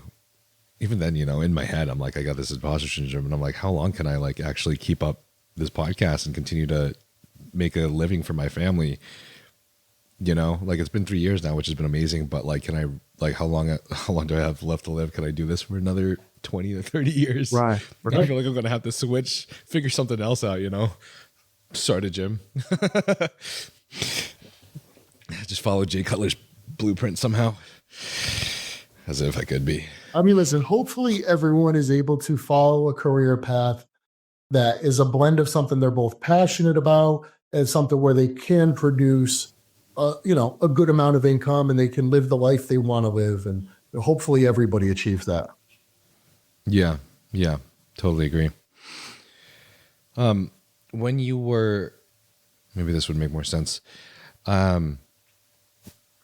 If you don't mind me asking this, at one point in your career, did you feel like you were taking the greatest overall doses? And if you could go back in time, if you remember, like around what were they and what do you feel like you would change now, knowing what you know now? So 2009, when I did the New York Pro, under the advice of, the person I was working with at the time, some of the recommendations were good. So like one of the things he had asked was, have you ever used testosterone suspension? And at that point, the answer was no, never. So he said, okay, I want to bring that in, and we're going to do 100 milligrams of that 5 times a week before every workout. Now, that was in addition to kind of like a base of test NFA, which was 500 a week. And I was unfamiliar with it. But I'm going to tell you right now, that shit worked awesome. I loved it. And I didn't feel anything negative from it. One of the recommendations he had made was the use of Anadrol. And it wasn't, hey, let's bring in 1 a day. I want you to do 3 Anadrol a day. Oh, shit. Yeah. So I started with 1, okay? And it was the only other time, aside from the incident I had mentioned to you, where my friend had suggested it, that I tried using Anadrol. Same scenario. I didn't start with 3. I'm like, dude, 3 sounds kind of crazy. I'm willing to start with 1. But I got through a week and a half, couldn't tolerate it. I'm like, dude, I'm sorry. I can't even fucking eat. I've got terrible heartburn. So that was out. So in addition to the 100 milligrams of suspension 5 times a week, he also wanted me to use 100 milligrams of test prop 5 times a week. So between the enanthate, the test prop, and the suspension, you're talking 1,500 milligrams of testosterone a week. Do I think it was necessary? No, I think you could have easily gotten rid of the testosterone propionate. If you're going to have a backdrop of test enanthate to kind of keep, your test level elevated and steady, but you're still going to add these hits of test suspension, sure, that makes sense. Only thing he had me do that I regretted, and I don't even know if you're familiar. You know what Cytidrin is? I've heard of it. I think I think from a lot of podcasts with Steve, honestly. So aminoglutathione is something they used to use, I think, for Cushing's syndrome. It's some type of hormonal imbalance. But basically what it does is it drives your estrogen way down. Bodybuilders would use it because they would just get really dry and hard from using it. But a sane person would use it, I don't know, the last 4 days to a week prior, to a show. And I was totally unfamiliar with Cytidrin, never used it before. And he had me start it 6 weeks prior to the show, which anyone who's ever used Cytidrin will tell you it makes you really tired. Like you could fall asleep standing up. And that made the whole process a whole lot more challenging. And in hindsight, totally unnecessary. I don't think there was anything gained from using it for that duration of time that it couldn't have just been used for the last week or 2 weeks if you wanted to really be crazy. I think that was kind of nonsensical. But then again, the outcome was good. It worked. So it's hard to complain too much. But that's it. And I never really did anything too crazy that I regret or whatever. Okay. That's nice to know about the Cytidrin, because it kind of reminds me of all these, like a lot of these coaches that would put their clients back in the day on either diuretics or like a 2 AIs and a SERM like 6 weeks out. That's retarded. And it's just like, oh man. Well, the world learns, Hopefully, yeah, hopefully. And it's an ongoing process, and you're talking about something that, look, you're using these drugs for a purpose other than what they were intended for, and it's all just kind of, it's a bit of a guessing game. I hate to say it. As much of people want to make it up or make it out to be an exact science, guys are still learning. Yeah. Every body is different and every prep is different. So it's it's altogether impossible to come up with the exact formula. Mm-hmm.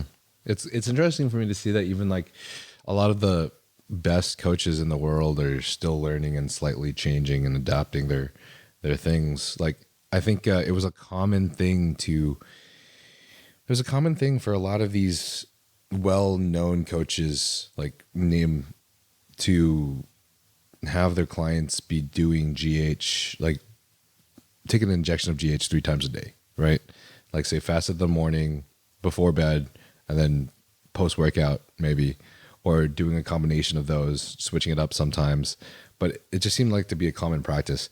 And now I'm hearing, that maybe that's not so necessary, and maybe it's not even the most optimal way to do things. Like Joe Palacios, for example, like he is just doing all of his GH before bed. And when I talked to Dom Superslice, Dom was discussing an issue where Stanimal had acquired, I believe it was type 1 diabetes, if I'm thinking about it right. Type 2. His brother, I think, is it? Oh, I'm so dumb. Which one is a hereditary? So type 1 is hereditary. That you're born like that. Type 2 you would develop. Okay, so interesting that I don't really know exactly how this works, but they claim that it was type 1 because his brother also acquired it when he was 18. He just did not know that it was a hereditary disease that he could achieve, but it was exacerbated by the fact that he was slamming carbs while injecting GH 3 times a day, every single day for like a couple of years at maybe 8 to 12 IUs, like really large amounts. Wow. And I think this maybe sped up when he was going to obtain the diabetes, maybe. Right. But, basically Dom was stating like, if he had taken time off, or if he had taken like 2 days on, 1 day off, for example, or if he had maybe even just injected it once a day instead of injecting it 3 times a day, having multiple impulses of GH throughout the day, this would have benefited his insulin sensitivity in the long run, and obviously his health. I don't know. It just sounds really interesting. Like maybe we don't have to be injecting GH this many times. Maybe we could just do it before bed, and that already helps us with our insulin sensitivity, and maybe even us make more gains in the long run. Yeah, I mean, I always injected it first thing in the morning because I was under the impression, okay, when you go to sleep at night, your body is going to release it anyways. So you would want to inject it away from that. But again, who knows? You're kind of shooting in the dark, and the only way that people learn anything in this industry really is from experimentation. Mm-hmm. Yeah. Do you remember anything that your competitors were doing in terms of compound doses where you were like, wow, that's reasonable, like that's something I'm doing, or where you're like, okay, that's kind of crazy? Like, the only time we really discussed it was, again, close friends of mine or other guys who were maybe working with the same coach as me. Because, like some coaches, they tend to have maybe a certain philosophy or a certain attitude toward, whether it's training or drug use. And, it's not like they're going to have one guy take a gram a test and then they're going to have another guy take 300 milligrams a test. Generally, there's going to be commonalities from trainee to trainee. So like, maybe at the time when I was working with Chris Aceto and I knew other guys working with him and we would talk, the stories would all kind of be the same. Like, oh yeah, I mean, I can't believe how, little he advocated that I use, or, yeah, he's only having me use this much and something like that. But I can't really speak to any specific stories. It's probably so long ago. I know you're probably looking for something like dramatic. The most impactful thing was just in recent years, like the last couple of years, a friend of mine who's a coach, does a lot of coaching.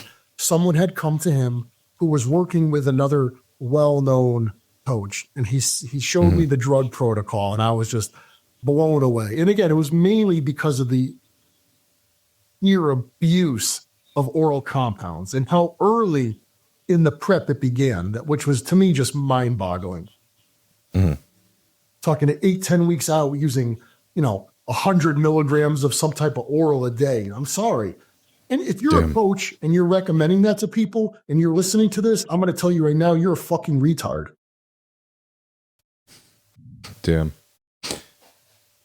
Yeah, I understand that like response is different across the board for people, right? Like some guys are going to need higher doses, but still like 10 weeks out at 100 milligrams of an oral, it just sounds crazy.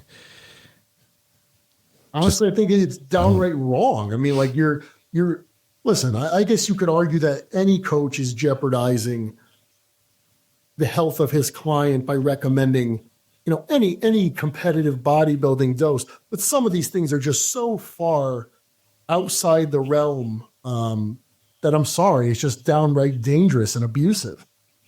Mm-hmm. Yeah. Well, you've got, I feel like out of honestly so many people in the industry, like you're definitely considered one of the people that has just like the most level of experience. And I think you always have these cool things to talk about, man. Like from training and even like food, like freaking like food recipes and shit.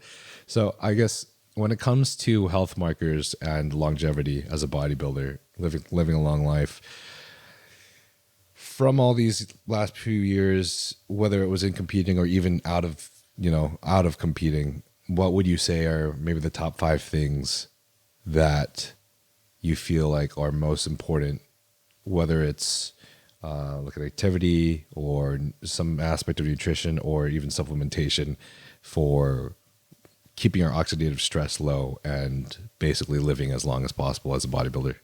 One thing I could tell you is that whether it's a bodybuilder or just a person in society, if you have one vice, and let's just say bodybuilding is a vice, right? Because you're going to use anabolics.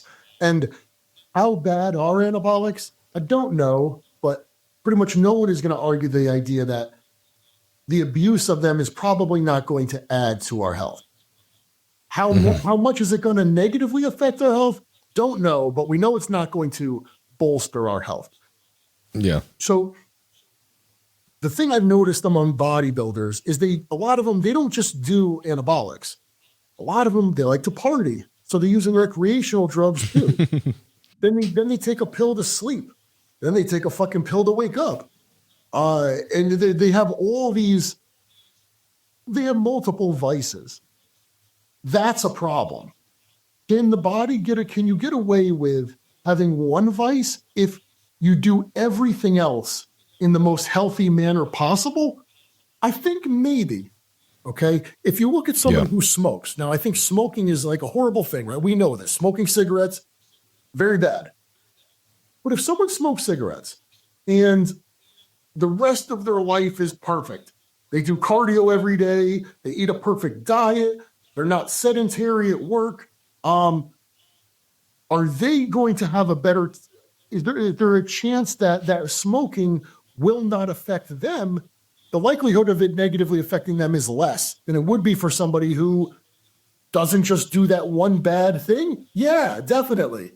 So the more bad things you do, the more trouble you're asking for. If you're going to do a bad thing, try to do everything else right. And what are things you would do right? Go to bed early, get enough sleep every night. Sleep apnea, big problem, right? If you don't sleep well, that's literally taking years off your life. High blood pressure. I was lucky. I never had high blood pressure. But how many guys, they're walking around, they got high blood pressure. They don't sleep well. Their insulin sensitivity is fucked up. Now you start racking up all these problems. Yeah, dude, you're probably going to have an issue. If you use anabolics, but your labs look good, you sleep well at night, you don't have high blood pressure. Okay. I'm not saying you should tempt fate, but you're probably doing a better job managing it. And you look, part of it's luck of the draw. There's people who smoke cigarettes and they live to 90 years old. They're not the majority of people who smoke cigarettes, though. Just like bodybuilding. If you're somebody who you use anabolics, and, look, I have a friend. He started the same time I did at 19. He lost his hair immediately. Like, everyone is going to respond differently. Some people could use anabolics and their body just doesn't handle it well. Another person could use it and they just don't seem to get a whole lot of side effects.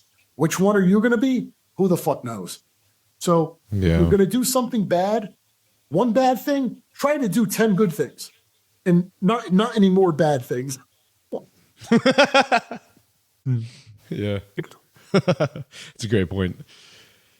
Okay, cool. Was there any supplementation that you ended up using, like any ancillaries for like your health? Well, like glutathione? It's a really good product. Maybe one of the most important supplements, not just a bodybuilder, but any person to take. It's called Essential Forte. Right? It's not made in the US, it's made overseas. It's an essential phospholipid product. It's made for people with hepatitis and cirrhosis of the liver. So it contains fatty acids that are really crucial for building membrane health. But that's not exclusive just to the liver. That's relative to the liver, the kidneys, the heart, even the brain.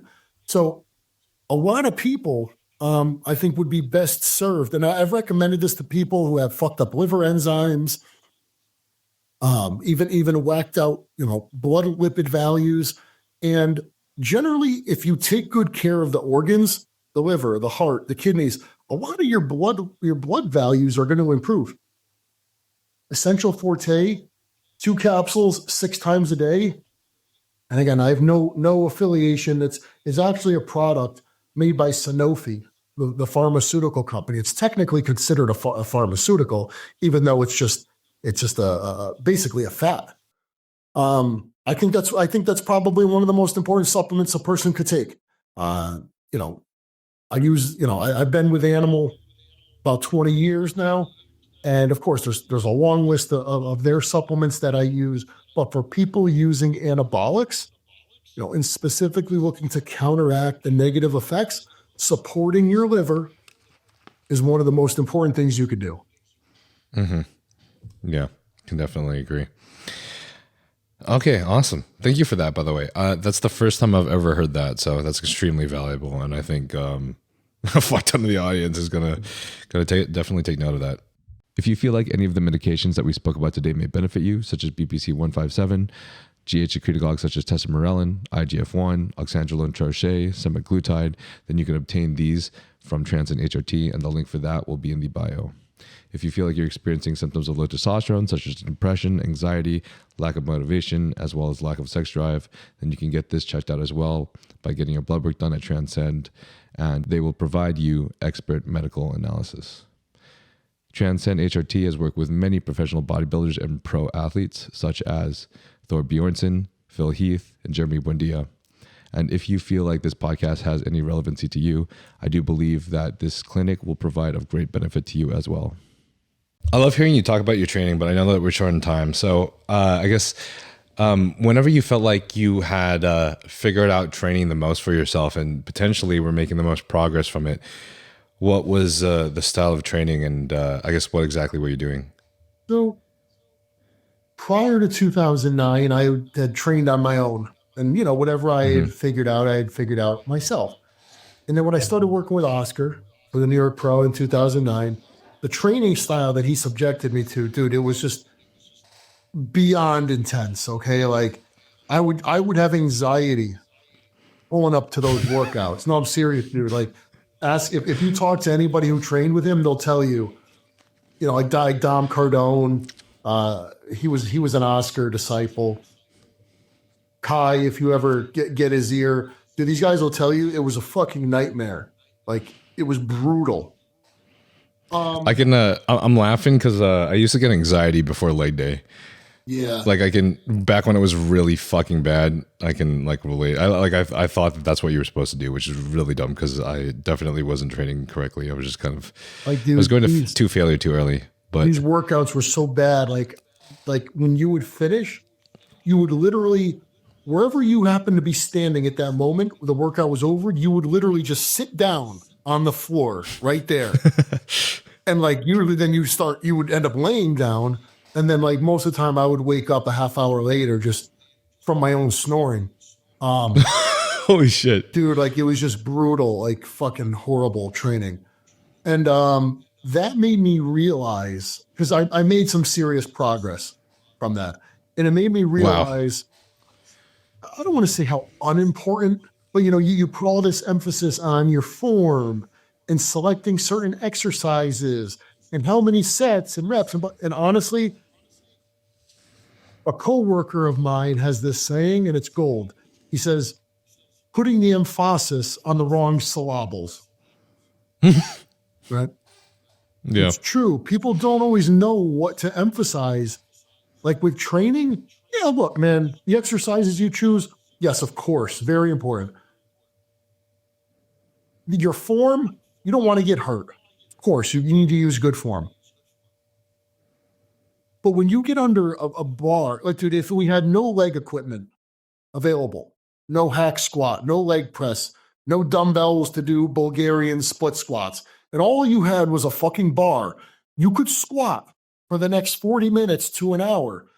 And if you had somebody behind you to force you through reps that you would never dream of doing on your own, and you did it until you thought you were going to fucking die or you were going to dump the bar, that would be 10 times more effective than this well-engineered workout. And I selected this exercise for this reason, and now I'm doing this because of this angle. That's all horseshit. Once you realize that training is literally about training, okay? There's a difference between working out and training. Training is you subjecting your body to a stress, a stimulus that makes it say, holy fuck, what was that? I was not prepared for that. And the body responds by getting bigger, stronger, increasing its cardiovascular output to better prepare it to encounter that same stress again in the future. That is training. It has nothing to do with this fucking angle or doing things in this order in the workout. Like, a lot of that shit is just, it's not important. Once you realize that it's about intensity and pushing yourself outside of your comfort zone and making yourself feel like, holy fuck, what was that? That's what the whole thing is about. Yeah. I totally agree with you. And I really like the way that you and both Trained by JP, Jordan Peters, puts this as well, because I think he made a post recently, don't remember how long ago it was, a couple months ago, about how the science-based shit is getting way out of hand. And the caption was like poetry, honestly. I wish I could just bring it up right now. But anyways, basically just explaining that, like, we're doing the whole thing that we were discussing previously in the beginning of our podcast, but now with training, where people are placing limitations on themselves. And your body, the point of progressing, point of progressive overload and stimulation and hypertrophy is literally exceeding your limitations, is literally growing above wherever you thought that you could grow and continuing to grow further. And I think this, this is just like a personal opinion on me, whether it's true or not, but I think this is even more valid for anyone that's enhanced than not, because our recovery isn't limited by just your normal biological means. This is a place that it's like, if you're doing this to be the top and the best in the world, you can exceed things. You can exceed any studies that we have. You can work harder and you can recover better and you can push the limits, and you need to. Most people, to your point, are not anywhere near a place where they have to worry that overtraining is their limiting factor. Most people are not training hard enough, and that's what's holding them back. They're not being held back that they're just training too fucking hard. Maybe training too often. Okay. Look, you could go out. It's very easy for people to tack on another set or do another exercise. Just like, a person could go run a long distance. It's easy to just run another mile. It's very hard to, in a very limited amount of time, put forth all of your effort. That's very hard to do. And I think most people will spend more time in the gym, but they're not going to work harder. Yeah. Most people, I think that's very well put. Probably do spend too long in the gym. Also, the other thing that I would say is, like, I guess people get a little confused with verbiage, but I think one of the things that I wish I knew when I was younger, though, when it comes to, like, would be knowing, would just not be like going to failure on like the first exercise, and then the whole like rest days are important thing. I think that's something that I didn't really realize when I was in college, and I was like, I was just angry at the world. I want to be the best. It'd be like going to, sometimes I would actually be going to failure on squats with the freaking like support bars, like within like set number 2. And then I realized that just blew all my intensity and for the rest of the volume for the entire workout. and my legs just weren't growing. Like I was getting pretty fucking strong with squats for how heavy I was, but like I just wasn't growing in terms of size because I was just blowing my load way too early instead of just working hard on every single set throughout the entire workout. And then same thing with like I was too excited to go to the gym, so I'd be training like 6 times a week and then hitting each body part twice a week and then doing 8 sets per body part each workout, which was just okay now, but back then, you know, when I'm like hardly sleeping in college because I'm also going out to party and then also I'm studying till like 4 a.m. in the library because I'm in engineering class, it's like it just wasn't working out, you know? Like there's a level of like management that you have to have.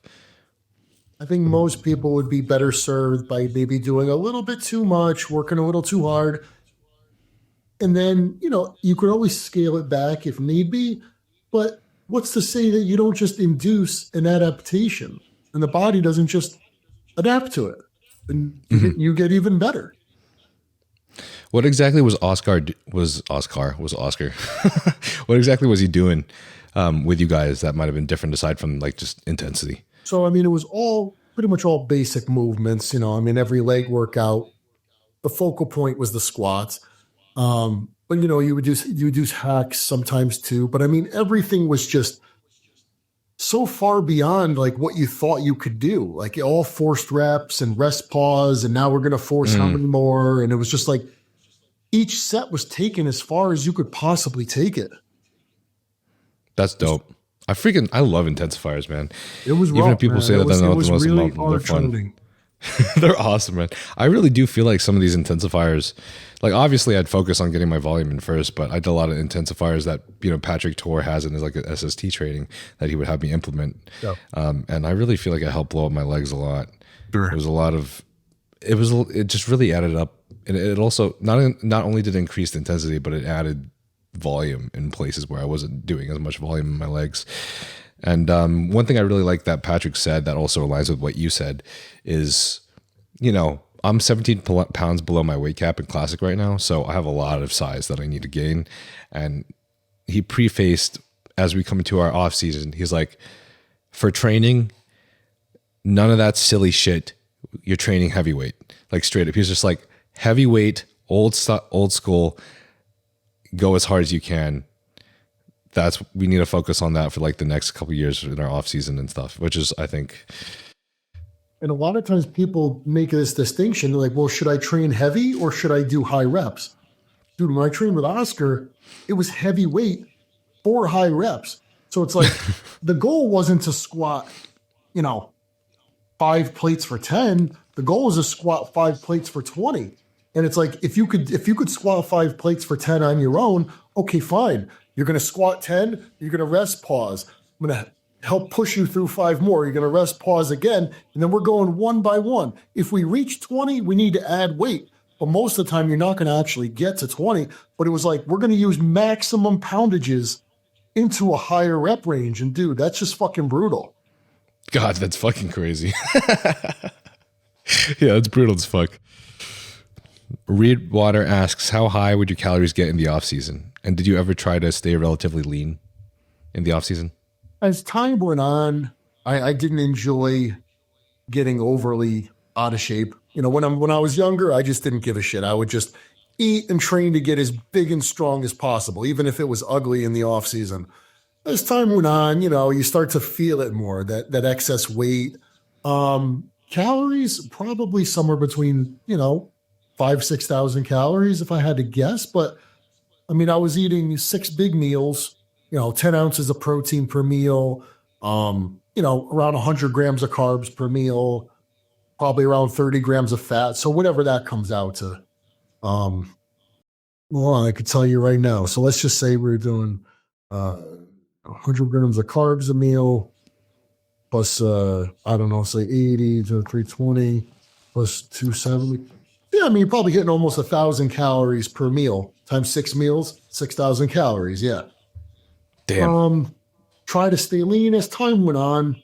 I just didn't like being so out of shape. So I would, you know, shy away from compounds, you know, like nandrolone I would get big and strong, but, you know, be more estrogenic. You know, I would never use any type of aromatase inhibitor or anything like that in an off season. Absolutely not. Gotcha. So yeah. In order to not use any aromatase inhibitor, was it through compound selection? Something like Primo or Masteron? No, so I never really believed in that. I know people say, well, if you use Primo, you use Masteron, it'll act as an aromatase inhibitor. I don't know. I never really found that. I guess maybe it would have, but I was actually, if I was in an off season, I would never even think to use Masteron. I was like, no, dude, it's all that's a pre-contest drug, which isn't to say that it couldn't have been used, but if my estradiol, was 80 or 90, I didn't really care because having that excess estrogen, you're just going to get bigger and stronger from that too. You start limiting your estrogen. Like pre-contest, you use an aromatase inhibitor. The second you cut that out post-contest, dude, your intracellular volume, your power, your endurance, it all goes through the roof. Estrogen, pretty important for gaining size and strength. Because as we know, if you kept your estrogen too low in an off season, you're just flat out never going to grow. Mm-hmm. Yeah. It's pretty common that, whenever you're running super physiological levels of testosterone, everyone's most likely fine above the reference range for estrogen. Right. And that's not always a bad, that's, for getting bigger and stronger, that's not necessarily a bad thing. Mm-hmm. Look, dude, if your testosterone is 3 times the level that it should be, what makes you think your estrogen isn't going to be significantly elevated? It's all kind of relative. Mm-hmm. Yeah. How tall are you, and what was the heaviest you ever got? I'm 5'11", and the biggest I ever was in an off season was 320, and the heaviest I ever competed on stage was 270. That's fucking savage, dude. Oh shit. That was heavy for me though. I think my best was somewhere between 250, 260, to be honest. Gotcha. 250 of them were in your arms, eh? Almel7M asks, how did you switch to being a businessman? We all want to make money in or outside of bodybuilding, of course. So that person I had mentioned early on, who was a friend of mine, very successful in financial services industry, he said, dude, I think you'd be good at it. It's something that, I'd like you to come work with us when you're done, or, it's looking like your career is winding down. I decided I was going to do it. I got my insurance license. I got my Series 7, my Series 66, for securities. I literally just last week got another designation for managing 401k accounts for businesses. I just kind of make a decision. But Gotcha. if I could give anyone advice, even if bodybuilding becomes your career, try to have something else that you're developing in tandem. It could be related to bodybuilding, or it could be something totally outside. That way you're not too reliant on it. Okay. It kind of tends to be that way for business, doesn't it? All the time. Just like fucking make a decision and just do it. Yeah. And, all my years in the bodybuilding industry, I was always very fortunate to have good advice. My friend being a really good financial advisor, I always had a really good accountant. I always had people giving me good advice. And what I saw a lot of in the bodybuilding industry was just a lack of responsibility. People making money, whether they're athletes, influencers, business owners, and just really neglecting to set themselves up for the future. You're your own boss. You don't work for a corporation. You don't have benefits. You don't have a 401k plan. You don't have a employer making a contribution, every year to it. So you really have to think. You've got to set yourself up, and you are a business owner, and you have to approach it that way. But most people fail to do that. So I always felt like, hey, this is a great opportunity for me to work with a lot of the people that I know through this industry and help them in a really meaningful way. And that's what it's turned out to be. It's cool to work with a lot of the people that I know, but just in a different way now. Okay, cool. TFI Terry says, not a question, but this man taught me so much. What's up, Terry? SWR Coaching asks, how many working sets in a session was your usual in your prime? Once I learned how to really train hard, 8 to 12. Not a ton. And when I would say that to people, like 8 to 12 in like what exactly? Like a workout or like in a a workout. muscle group? Oh, no, Okay. in the whole workout. Okay, gotcha. So when people would say, like, even people who I would coach over the years, and you give them a training regimen, and then you actually end up meeting that person and you put them through a workout yourself, they're like, well, this isn't how it's been. I haven't been doing it this way. It's like, yeah. People would tell me, oh, I do, 18, 20 plus sets of workout. And then, we're six sets into a training session and they're like ready to fucking die, or, they're going outside to throw up. A lot of times I think, look, and I'm not saying that my way of doing it is the right way. Look, Lee Haney, Jay Cutler, Lee Priest, they all trained with higher volume and they looked incredible. So it's not that there's only one way to do it, but the way that I did it, it would have been very difficult or nearly impossible to train like that for 16 to 20 sets in a workout. Okay, gotcha. I'm glad that you made that distinction between other people who like respond differently. I think it's difficult for us to all kind of figure out what we respond best to, and it's kind of part of the experimentation, which makes it fun though. But absolutely, it is interesting that you really do have to just figure it out for yourself through your own experience. And also, I don't know if anyone's ever shared this with you, but both Dr. Dean and I got our genetics tested. We both did it through Prometheus, although he mentioned Genetic Genie is another place you can do it. And I've always found that, like, even though I love to train as intense as possible, sometimes I felt like I required more sets than other people or required a higher level of volume. Couldn't really explain why. I also felt, whether the pump matters as much, I always felt like I responded better and also kind of felt a better pump as well from slightly higher reps. Yeah. Also, obviously, this would vary per muscle group. Like shoulders is a lot more, quads seem to be a little bit more. But then we got my genetics tested, and it said that I have this thing called impaired muscle performance, where essentially, like, I'm not a good power athlete. Like, powerlifting is not where I excel.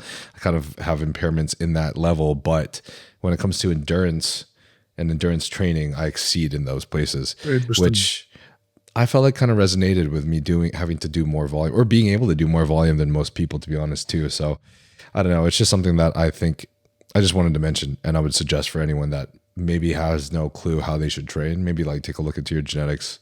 Sure. But I do really like the idea of like your training, and Patrick Torr seems to like the training that he has for his clients kind of like is replicated over that. Like there's normally mostly just 2 working sets per, like, say, exercise, and then they're just hard as fuck, and also have like an intensifier at the end where you're like doing like 20-second rest and then another set, and then 20-second rest and then another set, and then 20-second rest and another set's failure, Asaro9 asks, best advice for kidney protection on cycle. Kidney protection, I think people are under the impression that some of the compounds are inherently kidney toxic, which I don't think is really the case. The thing that ruins people's kidneys is a lack of blood sugar control and a lack of blood pressure control. So generally, if your blood sugar is well controlled and your insulin sensitivity is high and you don't have high blood pressure, the kidneys should be just fine. Obviously, staying hydrated, you don't want to neglect hydration and, run yourself dehydrated or anything. But so long as you control your blood sugar and your blood pressure, your kidneys, that's the best thing you could do for your kidneys. Awesome. Cool. I mean, the only compound that I feel like I know of that is potentially inherently toxic to kidneys is EQ, right? So, I mean, the rest of them are all through blood pressure and blood sugar. They used to say that about Trenbolone, but keep in mind, back in the day when people were saying that, and again, a lot of people didn't even have to experience this, but back in the day, you couldn't get Trenbolone. Like, unless you knew somebody who either you knew someone who could make it or you made it yourself, because it was all coming from Phenoplex pellets, the cattle pellets. So you'd have to go online, buy a box of cartridges, bust them open, compound it, and filter it. But here you are making an injectable from a compound that's pelletized. So you've got glue, you've got binders in there. Some of that shit kidney toxic? Yeah, probably not good for your kidneys, even though you're filtering it out. But yeah, people say EQ is kidney toxic. I don't even know if that's the case. Mm-hmm. It's crazy that people were making that for the pellets. Can't remember the last person I was listening to.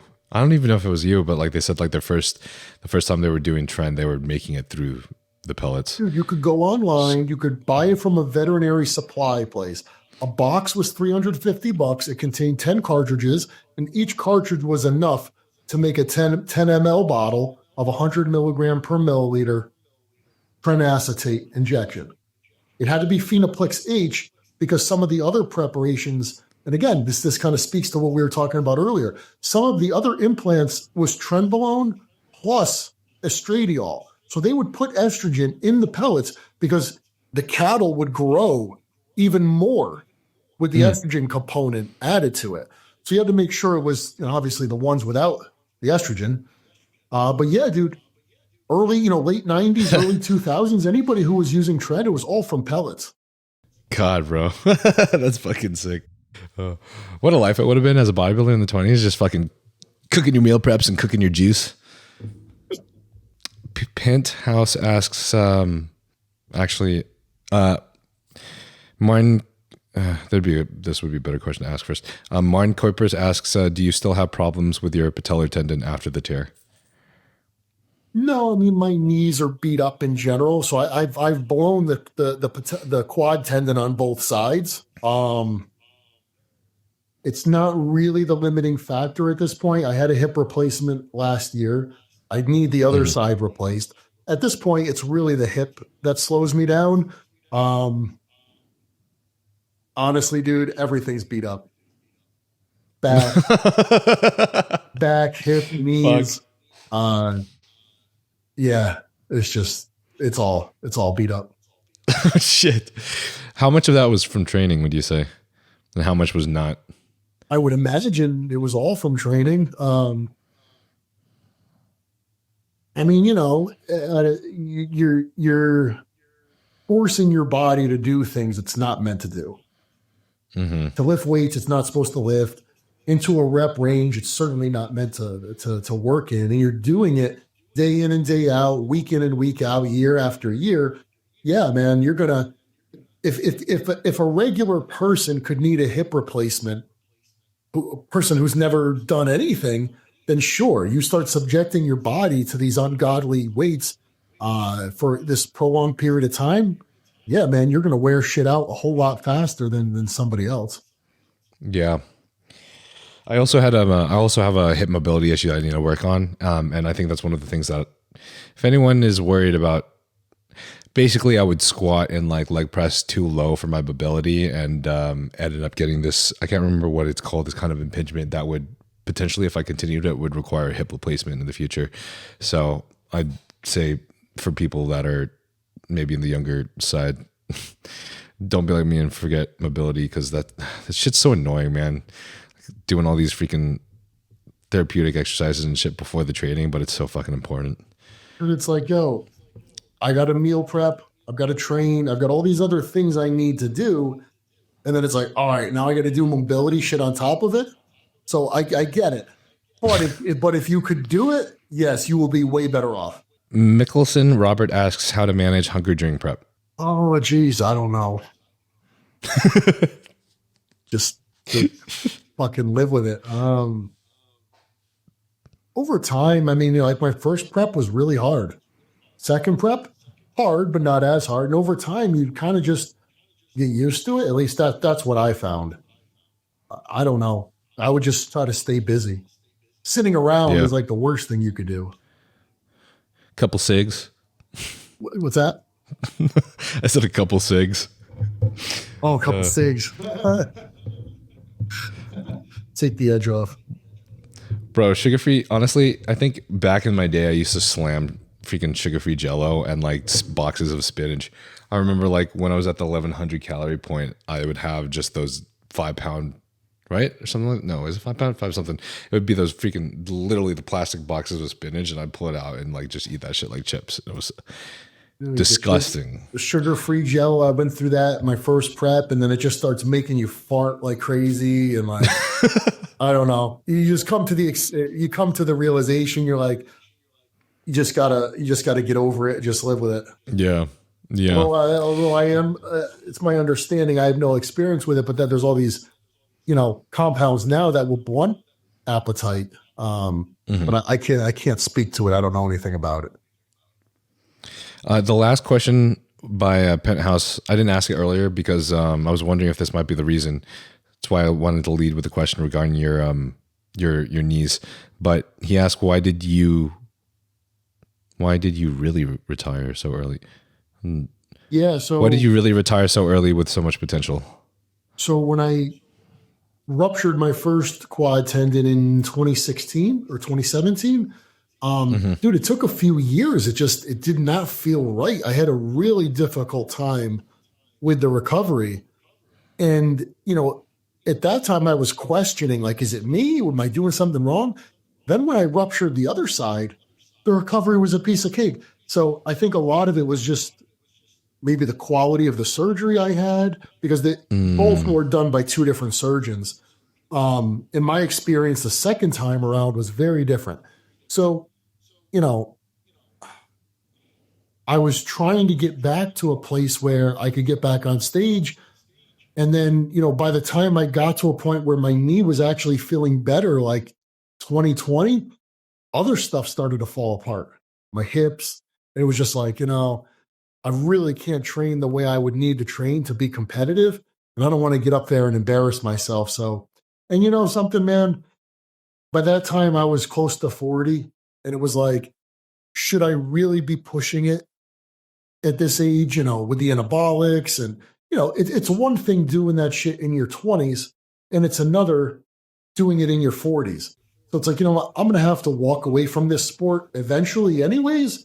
So maybe now is a better time to do it than keep pushing it and wait till I have a problem. These orthopedic issues are kind of a sign as to what's going on in my body. Right. Yeah. Damn, that's really good. That's really good information regarding the surgeries and how they were so drastically different. I feel like sometimes that happens, but a lot of the times it really probably is the surgery. If anything, if all the variables are consistent. Here I am, somebody who, it's not like, okay, I wasn't actively trying to recover. It's not, if I was the type of person, you have a surgery, you go in bad shape, and then you're just sedentary trying to get better. But that's not the case. My nutrition is spot on, and eating well, active. It was just the surgery itself. Yeah. I would wonder if something like a thymosin beta 4 TB500 would help with the time around, tendon I used recovery it. Now. Okay. The second surgery I had, I started using it like before I even had the surgery. So like heading into the surgery, I would imagine, the quality of the surgery itself, plus the use of the peptides probably made a big difference. Both forms. Right. I'm sure it sped up the surgery recovery. Cool. Okay. I ask one question at the end of every podcast to every guest, but if you were to disappear from the world tomorrow and you had one message you could send to the entire world today, what would the message be? I would probably tell people, at least to the best of my knowledge, we only get one crack at this, right? You only get one go around. You only get one life. So how many of us go through life, maybe we don't find the thing that we're passionate about, or we don't find something that gives us purpose, or we live a life because we think that's what a certain life, because we think that's what other people expect us to do. So I guess what I would tell people is it's your life. Hopefully you live it the way you want to live it. You find happiness, you find meaning. And when you die, You know, if you're laying there in your deathbed, you don't have any regrets and you feel that it was a fulfilling life. And that can mean a whole bunch of different things to different people, but that you feel happy with your life and you feel that you spent it in a good way. Yeah. I don't think there could be much else more important than that, for sure. So I resonate with that wholeheartedly. It's definitely tough out here and I know there's a lot of people that don't have that opportunity or the blessing to be able to find their purpose or find their level of fulfillment through what they do. But I really hope that everyone can continue to pursue that regardless of the circumstances, because doing so, even if it's finding it in your relationships with people, I think is more important than anything. And in any line of work, even something that you think of as being menial, bagging groceries, you know, you're in a situation every day, you know, you have your coworkers, you have customers, you're in a position to meet people, and even your job, right? I do firmly believe that whatever your job is, it's important to try to do it well. And if you do it well, you will find some satisfaction in it. Because other people, look, if I go to the store and someone bags my groceries and they do a good job, I'm happy about that. Like I want to tell that person, yo, I see that you took extra effort to do this well.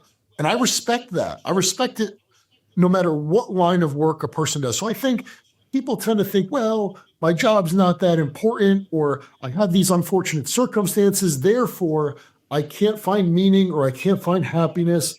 And I don't believe that to be true. I think you can find goodness and meaning and purpose and happiness and opportunity in anything you do and in any situation. Couldn't agree more. Thank you for that, brother. Thanks for coming on the podcast, man. It was a true honor. Anytime. Thanks for having me. And maybe get the chance to meet in person someday. Yeah, that would be awesome, bro. That'd be epic. Hopefully maybe if you'll be at the next Arnold or the next Olympia at some point. I'll probably be at the Arnold. Bet. All right, you have a great rest of your holidays, bro. Get some rest and a little bit of hardcore training in. Later, brother.